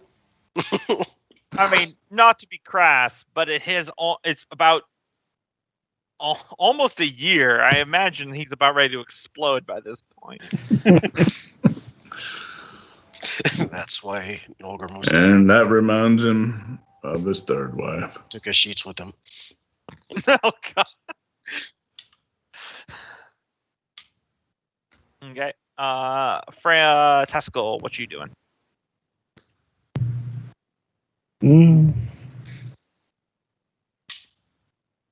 Honestly, probably watching as well. There's not too much else to do left. Yep. Second day, I would have offered some prayers for the miners' souls at the little altar they got there. Packed up the bowl. There wouldn't be any real religious significance to a bowl No. full of. Yeah. It's just a classic offering-looking thing. You would know that it's fine to take that. The dwarven gods and the ancestors do prize practicality, so if you can have a use for it. At the very least, it wouldn't go amiss in any supplies being traded for. After all, we're reclaiming Dammerhall. Oh yes. So I was just looking over the helm, and we both have a passive perception of 9. We have the same wisdom of 8, and Milgram has a slightly higher charisma since it's a 6, and Milgram's is an 8. So we are kindred spirits. Mm-hmm. Man, imagine the two of you get a room with the fucking gnome guy that fucking knows everything. You just stay up all night sharing stories. Stories are just statistics and name lists. I mean, that's a story of a kind. Yeah. Just really bad at telling stories. They know everything about what happened in history. There's got to be some juicy dwarven gossip in there. Oh yeah, because they see it's all history, so they're really good at inventing things that have already been made.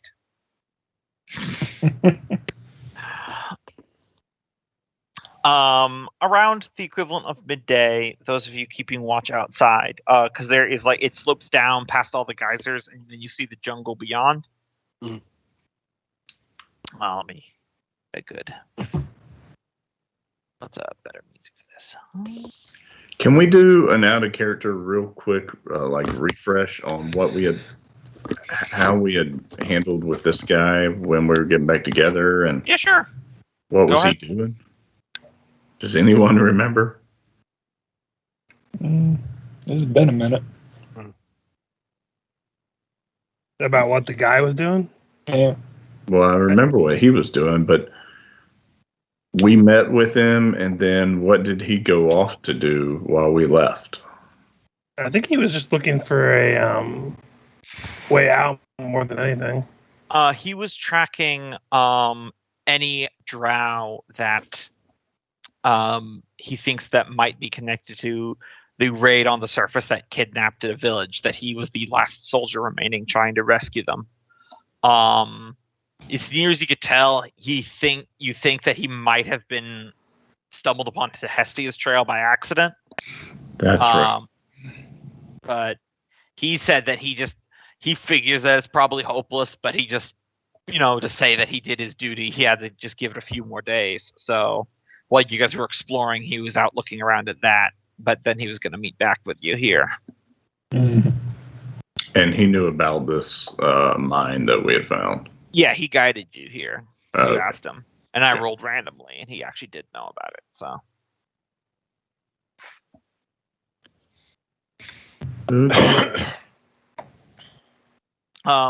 So you guys waiting outside, you're looking down the hill through all the geysers and everything.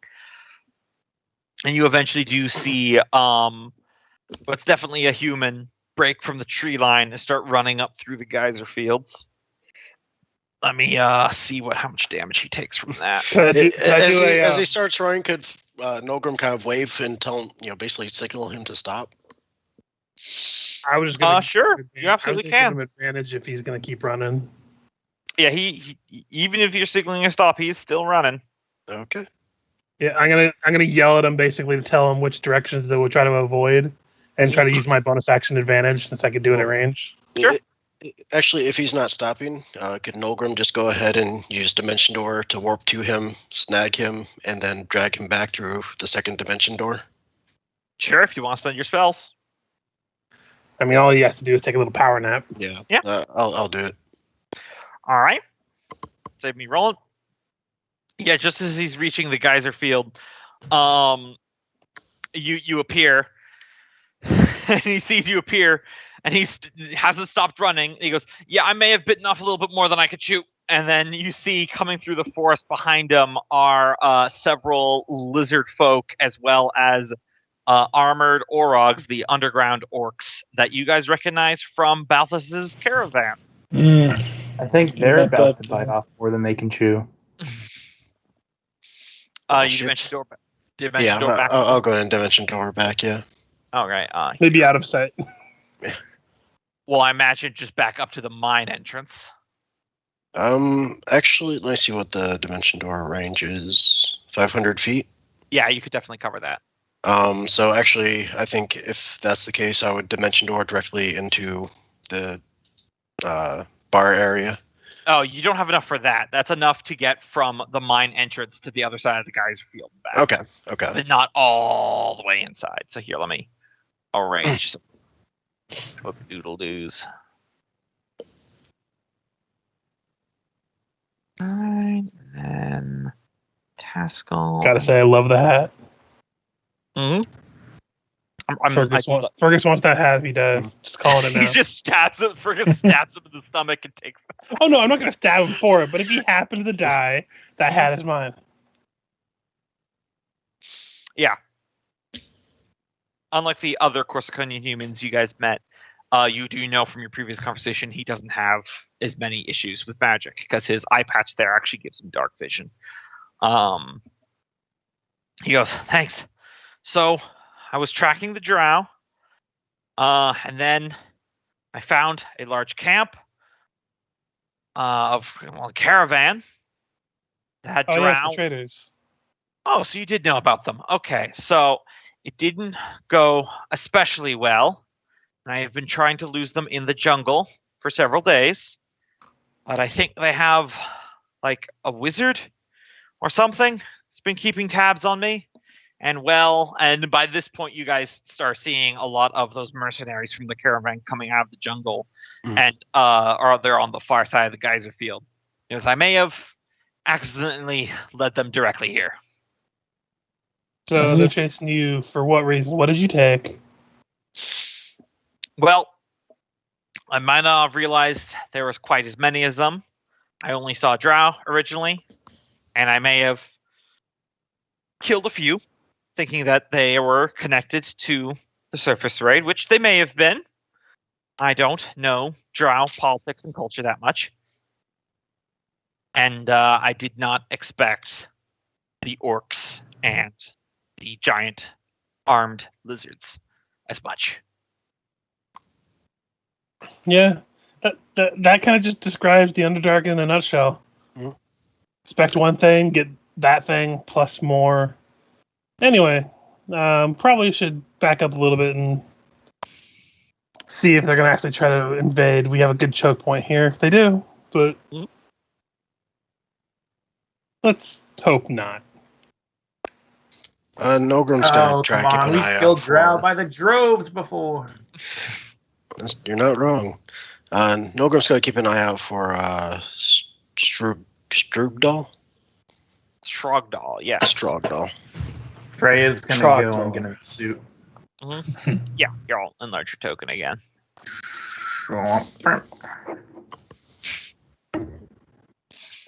Strogdal. Yeah, you guys see the entire caravan that belonged to Balthus, the drow trader, coming out of the woods now and settling on the far side of the geyser field. They don't seem like they're making the charge as of yet. But it is not hard to see the red-coated form of the drow trader himself coming out near to the edge of the geyser field and standing there for a moment before you can see him, because it's like 500 feet away. It's not like the easiest details, but you do see him start waving. I'll leave this to you, Fergus. He's going to want to have words. Don't really feel like approaching them because I know very easily they can stop us from teleporting away. Oh, I'd like to approach him. I don't know. If they're going to attack us, I like where we are now. Do you at least want to wave back? Yeah, Fergus will wave back, but he's not going to approach. Mm-hmm. To be honest, they probably just want the human. Yeah, I'm not gonna lie to you. I don't really want to give him the human. I'm indifferent about the human, but I do want to kill some drow. So if it comes to that, Diego, right there. I know I don't speak Dwarven, but I do get the impression you're talking about me right now. no. If Fergus, She says you're the most dependable human we've ever met. So take it as a compliment. I don't get that feeling. If Fergus, I mean, what do you think? technically, it's not too far from the truth, so I would just take it. What are the odds that we have 10 minutes to spare before you give me one of those power naps? I've kind of tapped myself out thinking I could spare this guy running through the waves of water, not realizing he had people hot on his heels. If you want to round the corner, I'll complete you asleep. If it doesn't work, someone can slap you awake. That'll work.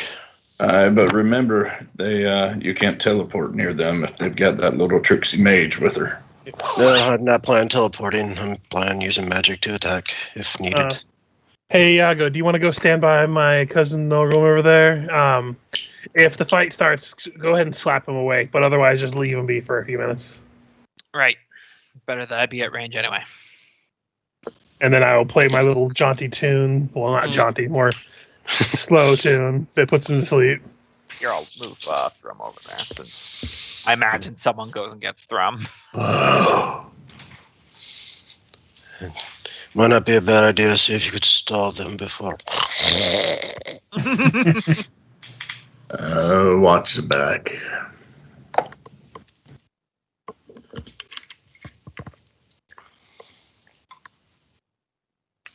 So what's the play here, guys? I will to get a better view of what's going on their side. I'm going to pull out the spyglass and take a look. Now Fergus wants to parlay. See if they have a spyglass. Yeah, you definitely make spyglass to spyglass contact with the trader, and he gives another little wave. But it looks like the general assembly of the convoy is not set to make an advance, but they're definitely like digging in out there. Looking around, the general curvature of the like opening from the mine into the rest of the Earth's Wound would mean you'd have to go through the geyser field, and outside the geysers themselves, there's not really a lot of cover. Yeah. So you either have to go to them, or they have to either come to you. And you will, and to remind you guys, you do know that passing through the geyser field is 3d10 fire damage. Mm. So you both have spyglasses. You could just do what they do in Dawn of the Dead and just write on whiteboards. Well, no, this is what I had an idea for. I have a Traveler's Any tool. So Gumbo, you've seen those children's toys that have like the different blocks that can be rotated to like spell words. Mm-hmm. Could I make one of those with the Traveler's Any tool? I mean, like one letter at a time, yeah. Well, it said it has limited moving parts, so I figured, I don't know. I'm trying to think of fancy ways to do things. What does the Traveler's Any tool do? Can create any tool the wielder can visualize that contains only limited moving parts, such as a pair of scissors, but not a hand loom. That then. Basically, I just want to have it like, if I have to do one letter at a time, but wait until he's actually looking through the spyglass and spell out parlay. I mean, I'll pull out a steel mirror and hand it to you, and I've got a lump of charcoal you can write on it with. Yeah. Some way I'm going to basically try to spell parlay and question mark. He does like that universal arm gesture. Well, come on over here then. I write know you.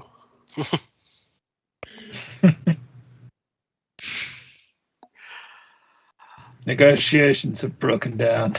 Give me a persuasion at disadvantage just because you're not able to use actual charisma. Fair enough. Come on, good rolls for once. It's not bad. Kind of a hard sell, though. Yeah. No, it's probably not going to be enough, but I'm just saying it's not a bad roll. I'd like to parlay my axe into him. You know what? Fergus, come on, get up on my shoulders. Let's go give him. Let's go parlay. Yeah, he's not. You need to tone down the bloodlust there for him. He's not moving there. Yeah. Did you forget why we're even here? We do have those books, if you can find a way to get over to them. I mean, don't you have your bat? Couldn't you ferry it over? But then we risk losing the other half. It's true, but might be a way to do it. And unfortunately, Nolgrim's currently sleeping, so. But Look, those who don't learn from history are doomed to repeat it. We let Drow live last time. Now we're in this situation. Yeah. Well, I mean, if they don't move, I'll stall out the 10 minutes if they don't seem like they're approaching her. So. Yeah, I would say 10 minutes is not like if you're doing like a standoff battle situation, no one's going to move that quickly. So yeah, Nolgrim will wake up. So if he has plans, he can chime in. Is that over? Did we win, or did I miss it? We're currently in a stalemate of communication. Neither of us wants to approach the other. Oh no, I've been asleep too. We've got the copycat journal. I could always send it over with the helmet. Do you want to risk it, anybody, or do we want to? I mean, worst comes to worst, they take the book and then they come attack us. And then we get the book back. Yeah. Or Ivy says, and the helmet if you send it with the helmet. Yeah, I mean, ideally, I'll have the helmet stay up high and then drop it.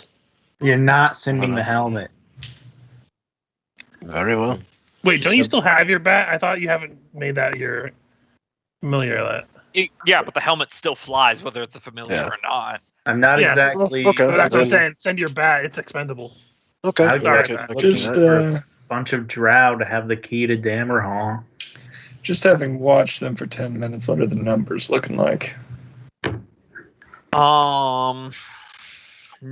Not Ballpark? what? Ballpark numbers? Couple dozen. Yeah, I'm trying to think of one or what's good. two. Oh no, it's definitely somewhere in the 50 plus category. Ooh. It's definitely smaller than that Drow attack force that went after Fasterval, but looking through the spyglass, like these are like grizzled mercenaries and Underdark survivors. This is not the cast-off marauders that attack Fasterval. These are like survivalists that are good enough at fighting that they were hired to do an exploration by a merchant. Unfortunately, we have a solid choke point here, but that's still a decent number of bodies. What the fuck did you do? Come on, if we He leave killed now, we somebody. might have enough time to drink the rest of that ale.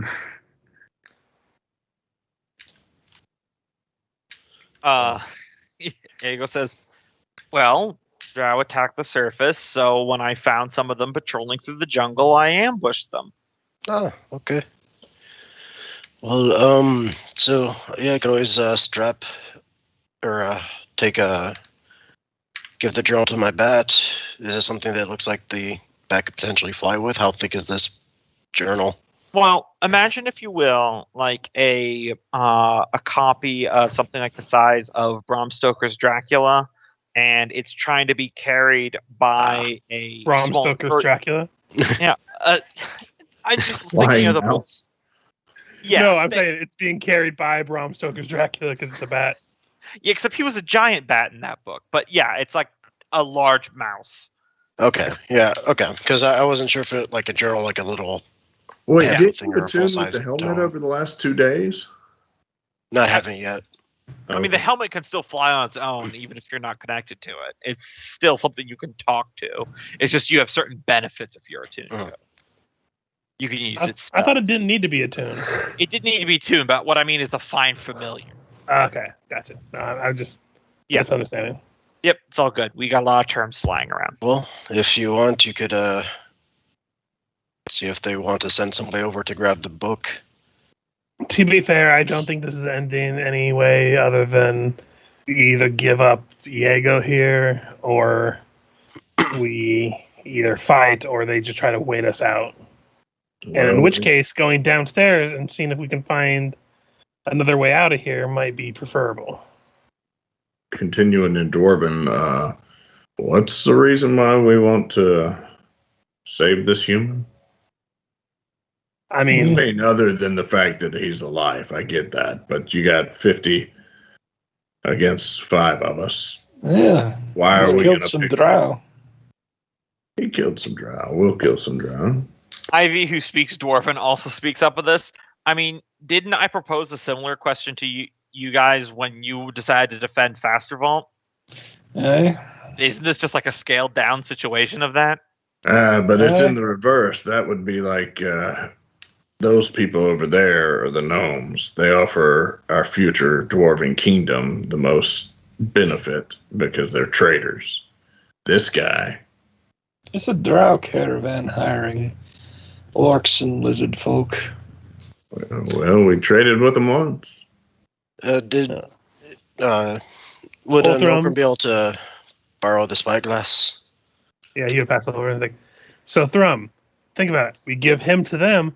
Next time we encounter somebody that the drow are telling them to surrender us, what if they surrender us?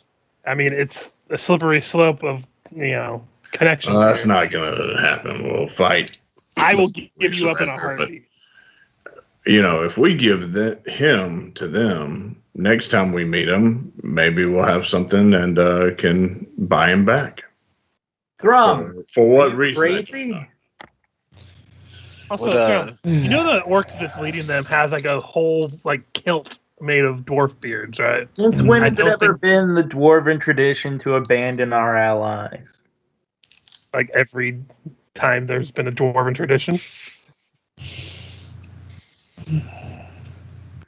I mean, isn't that how the Duergar and dwarves became a thing separate? It's because one gave up on the other. Look, I'm fine fighting. I just feel like that's a potential trading caravan. Oi, Hat. Is there another way out of this mine? According to my last records of the mine of floors 1 through 4, no.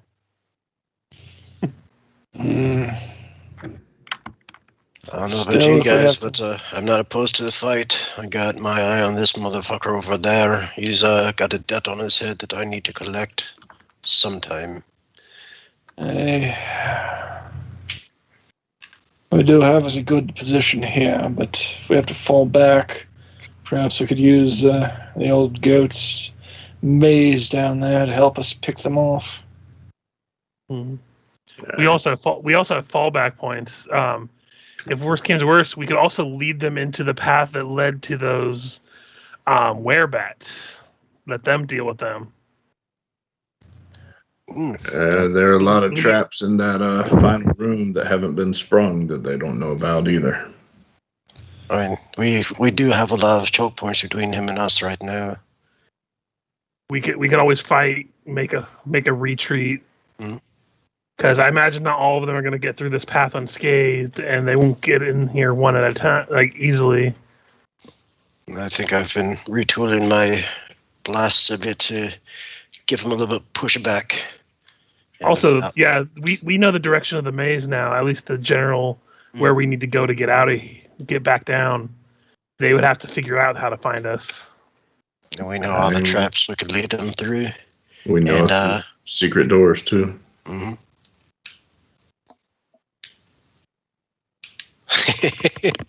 This is just a dwarven version of Home Alone.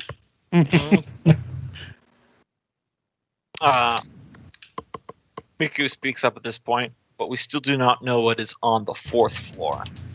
Would this not be fighting an enemy at one side with an unknown threat at our back? Quite possibly, lad. But at least we have a means to lose them the labyrinth, and if any luck, let them fall upon their traps while we double back up here. If any luck, they'll venture even further, and oops, they find the whoever's lying on the 4th floor. Gamba, let me know if this is possible. I have an idea for communication. Would I be able to tie like a piece of parchment after I write on it onto an arrow and like fire it, like not directly at them, but a ways away to where they can see where it goes. Well, yeah, they could. That would be possible. The issue is that it's roughly 500 feet between here and there. Oh yeah, that's pretty far. So Yeah, like what's the even max 100 range of a bow? Like like 250. my maximum range is like 240 feet. Ah, Like, so it's like 100% something you could do where they could see it and it would clearly not be at them, but it's still going to be partway through the geyser field. Yeah, that's fair.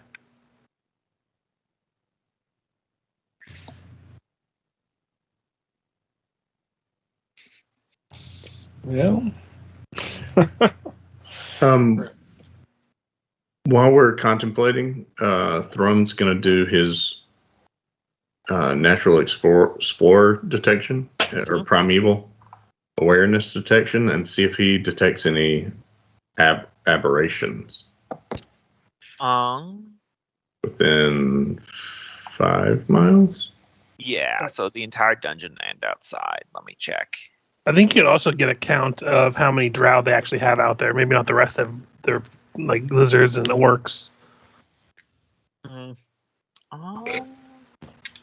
So there are no aberrations within 5 miles.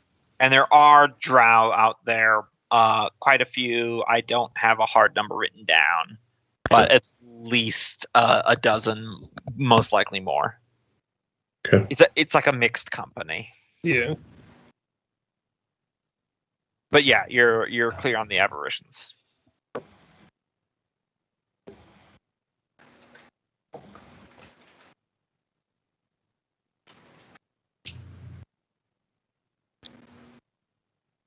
What's it gonna be?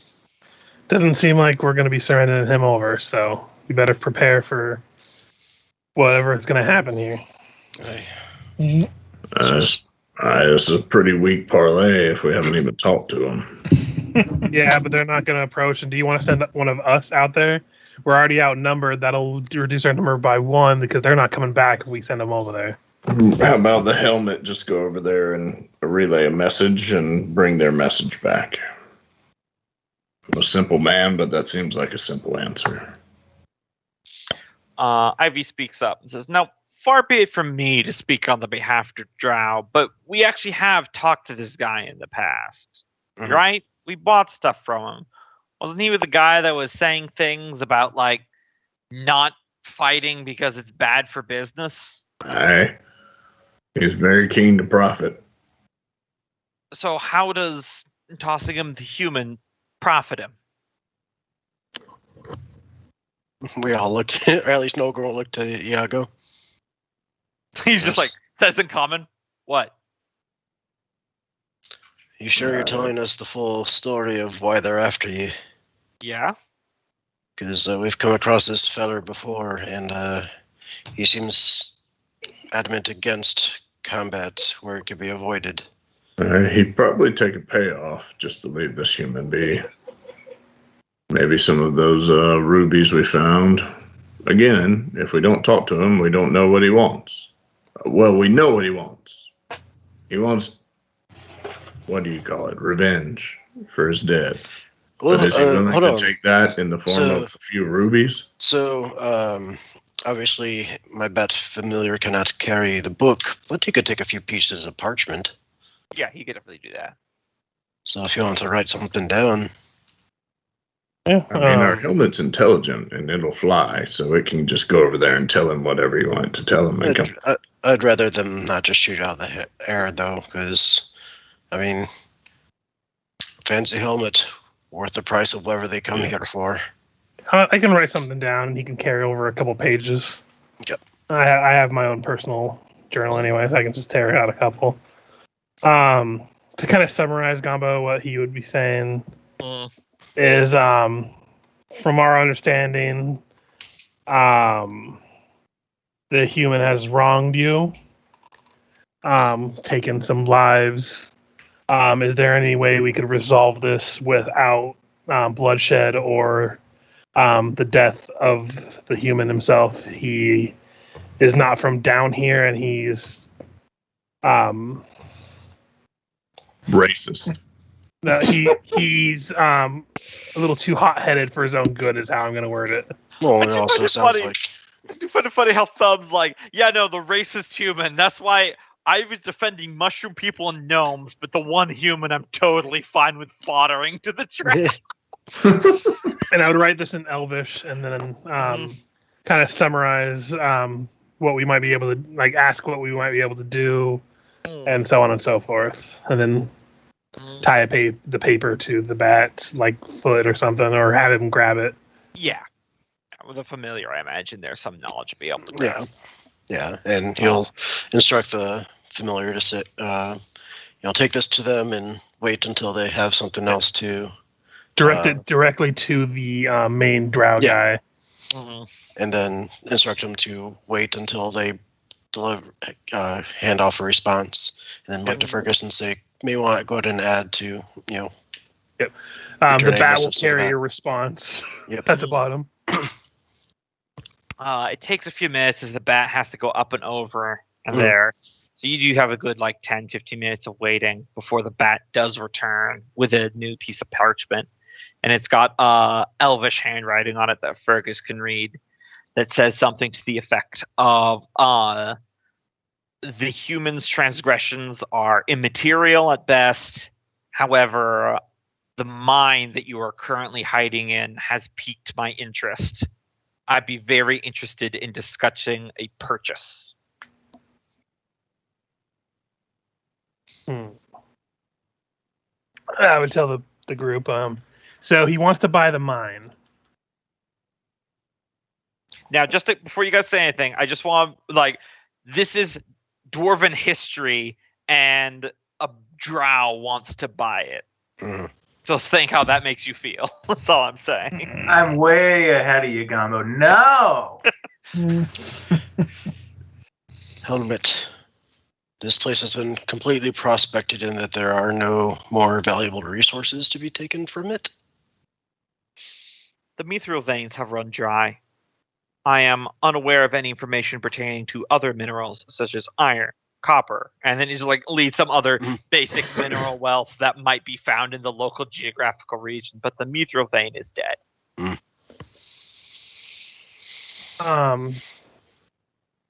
Didn't he request if we had information about this place before?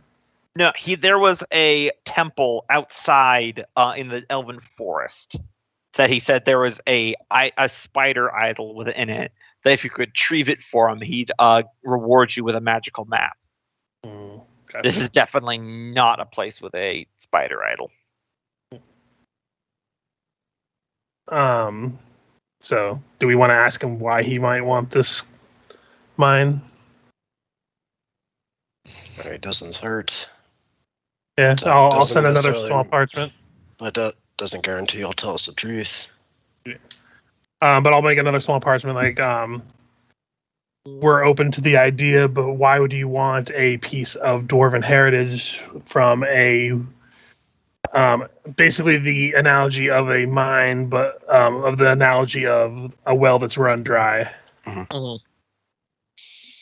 where it's more just dwarven heritage is all it's really worth kind of attitude. Oh, I just accidentally closed Chrome. Oops. After some more waiting, the response comes back, and it says to the effect of, I do not know what I have done to make you distrust me so that we cannot have this conversation face to face. We have had good business in the past.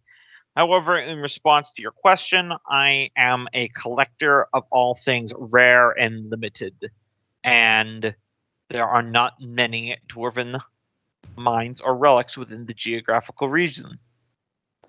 Yeah, we can sell Dammerhall to him next. It's going to be a lot of back and forth of sending letters, but I basically send him back a response along the lines of, from our standpoint, if you were to want to parlay, it makes more sense that you come to us, as we are very a lot smaller of a force than what he has, so it presents a much more substantial risk on our part versus his is very minor, even if he sends a proxy. And say you could probably even add, you could just bring a small honor guard with him if he would feel more at ease with that. Also, something along the lines of we offer more comfort in here. Yeah, actually, that's a good point. Add that we have dwarven ale, and we could discuss it over drinks like civilized folk. The response comes, and he says, pardon my reservation to do that, but of our two groups, yours is the only one that's harboring someone that's killed some of mine.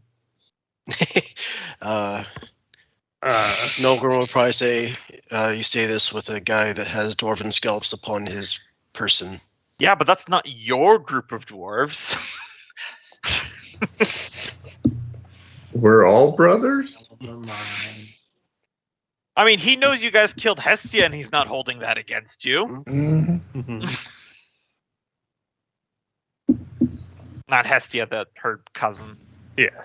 I got real confused when you said that. Yeah, I killed the Baroness up on the Bungle I Jungle. was like, wait a minute, isn't that drow still out there skulking around? Presumably. Yeah, we killed Satha, I think her name was. Sathia, yeah. And you could probably argue the point that if he is interested in purchasing this, it might be best for him to come see it for himself firsthand. Or he just starves you out. That'll take a while. I just Yeah, for we have basically food a every day. final letter that we can try to see if he can come over here is right how's try to play up the dwarviness of what he says, even though he doesn't quite believe it as much, about how we vow on our ancestors and our people and all that other dwarvy stuff about how we if they come to parlay on our side, we can guarantee there will be no harm coming to them from our side. Okay. Did you just yada yada our dwarven ancestors? Let me ask you this, Fergus, as you're writing this. Does Fergus genuinely mean that? Yeah, like he generally means if they don't throw down first, he does not want anyone to throw down against them if they're just coming to parlay. If they want to fight us afterwards and they leave and decide to marshal their forces, it's a different story, but he actually will be a man of his word about it, so it will be conveyed as such. He's just playing up the dwarviness because if he's dealt with any kind of dwarves, he knows traditional dwarves are death before dishonor kind of mentality. Give me a flat persuasion. I was just picturing with my ability to make food and water. And their ability to probably resupply from somewhere. It's like the siege of Rocknose Mine. It was broken when half of the aggressive forces died of old age. And only one of the defenders died of liver cancer. No, it ended when whatever's in floor 4 got bored, came up and killed you all in your sleep. Yeah. You have to get through the door that we can lock. Oh, yes, a door. Oh, no. How will he manage? I mean, it's a magic Came up, door. killed us all in our sleep, and now in the absence of the maze guardian, crawled out and proceeded to kill all the drow forces as well. It's kind of a victory. Some say it's still going to this day. Mm-hmm. You don't get a response when the bat returns, but you do notice that there is movement at the camp, as apparently Balthius is going to cross the geyser field with a contingent of people. Fire! Does it look how many does it look like he's bringing over? Well, let me assemble the group on my side here. I will inform the group that unless they decide to throw down first, that we shall not attack them unless they are the aggressors here. This is an actual parlay. You're the prince. Can I go, Rocky? If you'd like to. Actually, do we want to?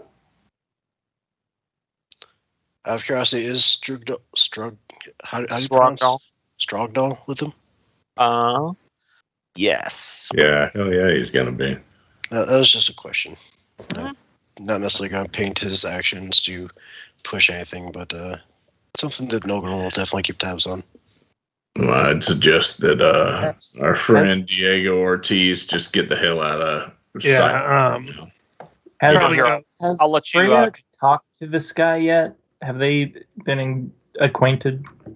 Who? Diego or the Drow guy? The Drow. The Drow has only been talking to me and Nolgrim, I think. Yeah. You guys bought Maybe some of us should hide.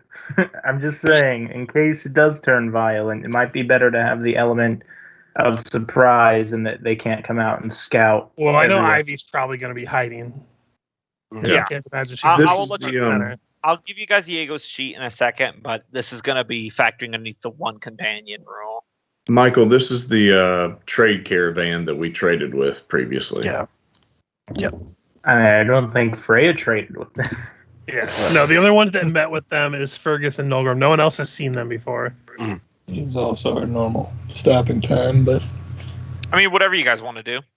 We can probably. This is actually probably a good picking up point for next session is when they arrive and we start parlaying and everything. No, so give us a little bit of chance to Maybe at strategize. least it's a good idea for Freya and Thrum to. You mean the two biggest things that could not hide to save their lives?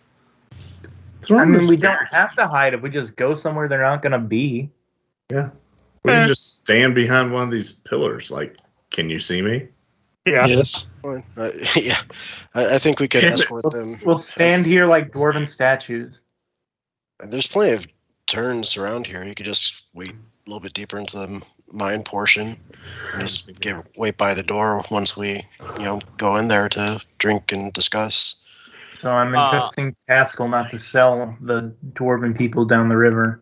I gave you guys control of Diego's sheet. It should be under cohorts. I don't know if you can move this token or not, or I need to edit that. No, you have to add the token. Okay.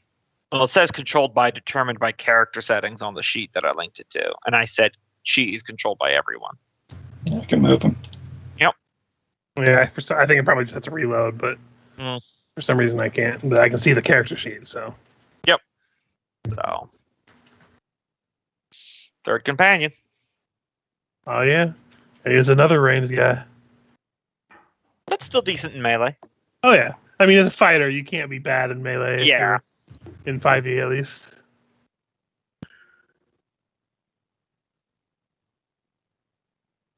Inigo Montoya. We're definitely not selling this guy down the river. He can kill Drow good. He killed good. He killed Drow well. Yeah, he's got 3 pistols, and he specializes in dual wielding them. He's got an ability that before he moves on his turn, he can take a bonus action to set his movement to 0, and all range attacks on the turn will be at advantage. And he can also use Sharpshooter to give himself a -5 to his attack roll, but plus 10 damage on each hit. Mm-hmm. Yeah, that's one of the feats I'm considering, because it's very helpful. All right. All right, Yeah. never mind. I forgot to increase the damage of this thing because of his archer ability.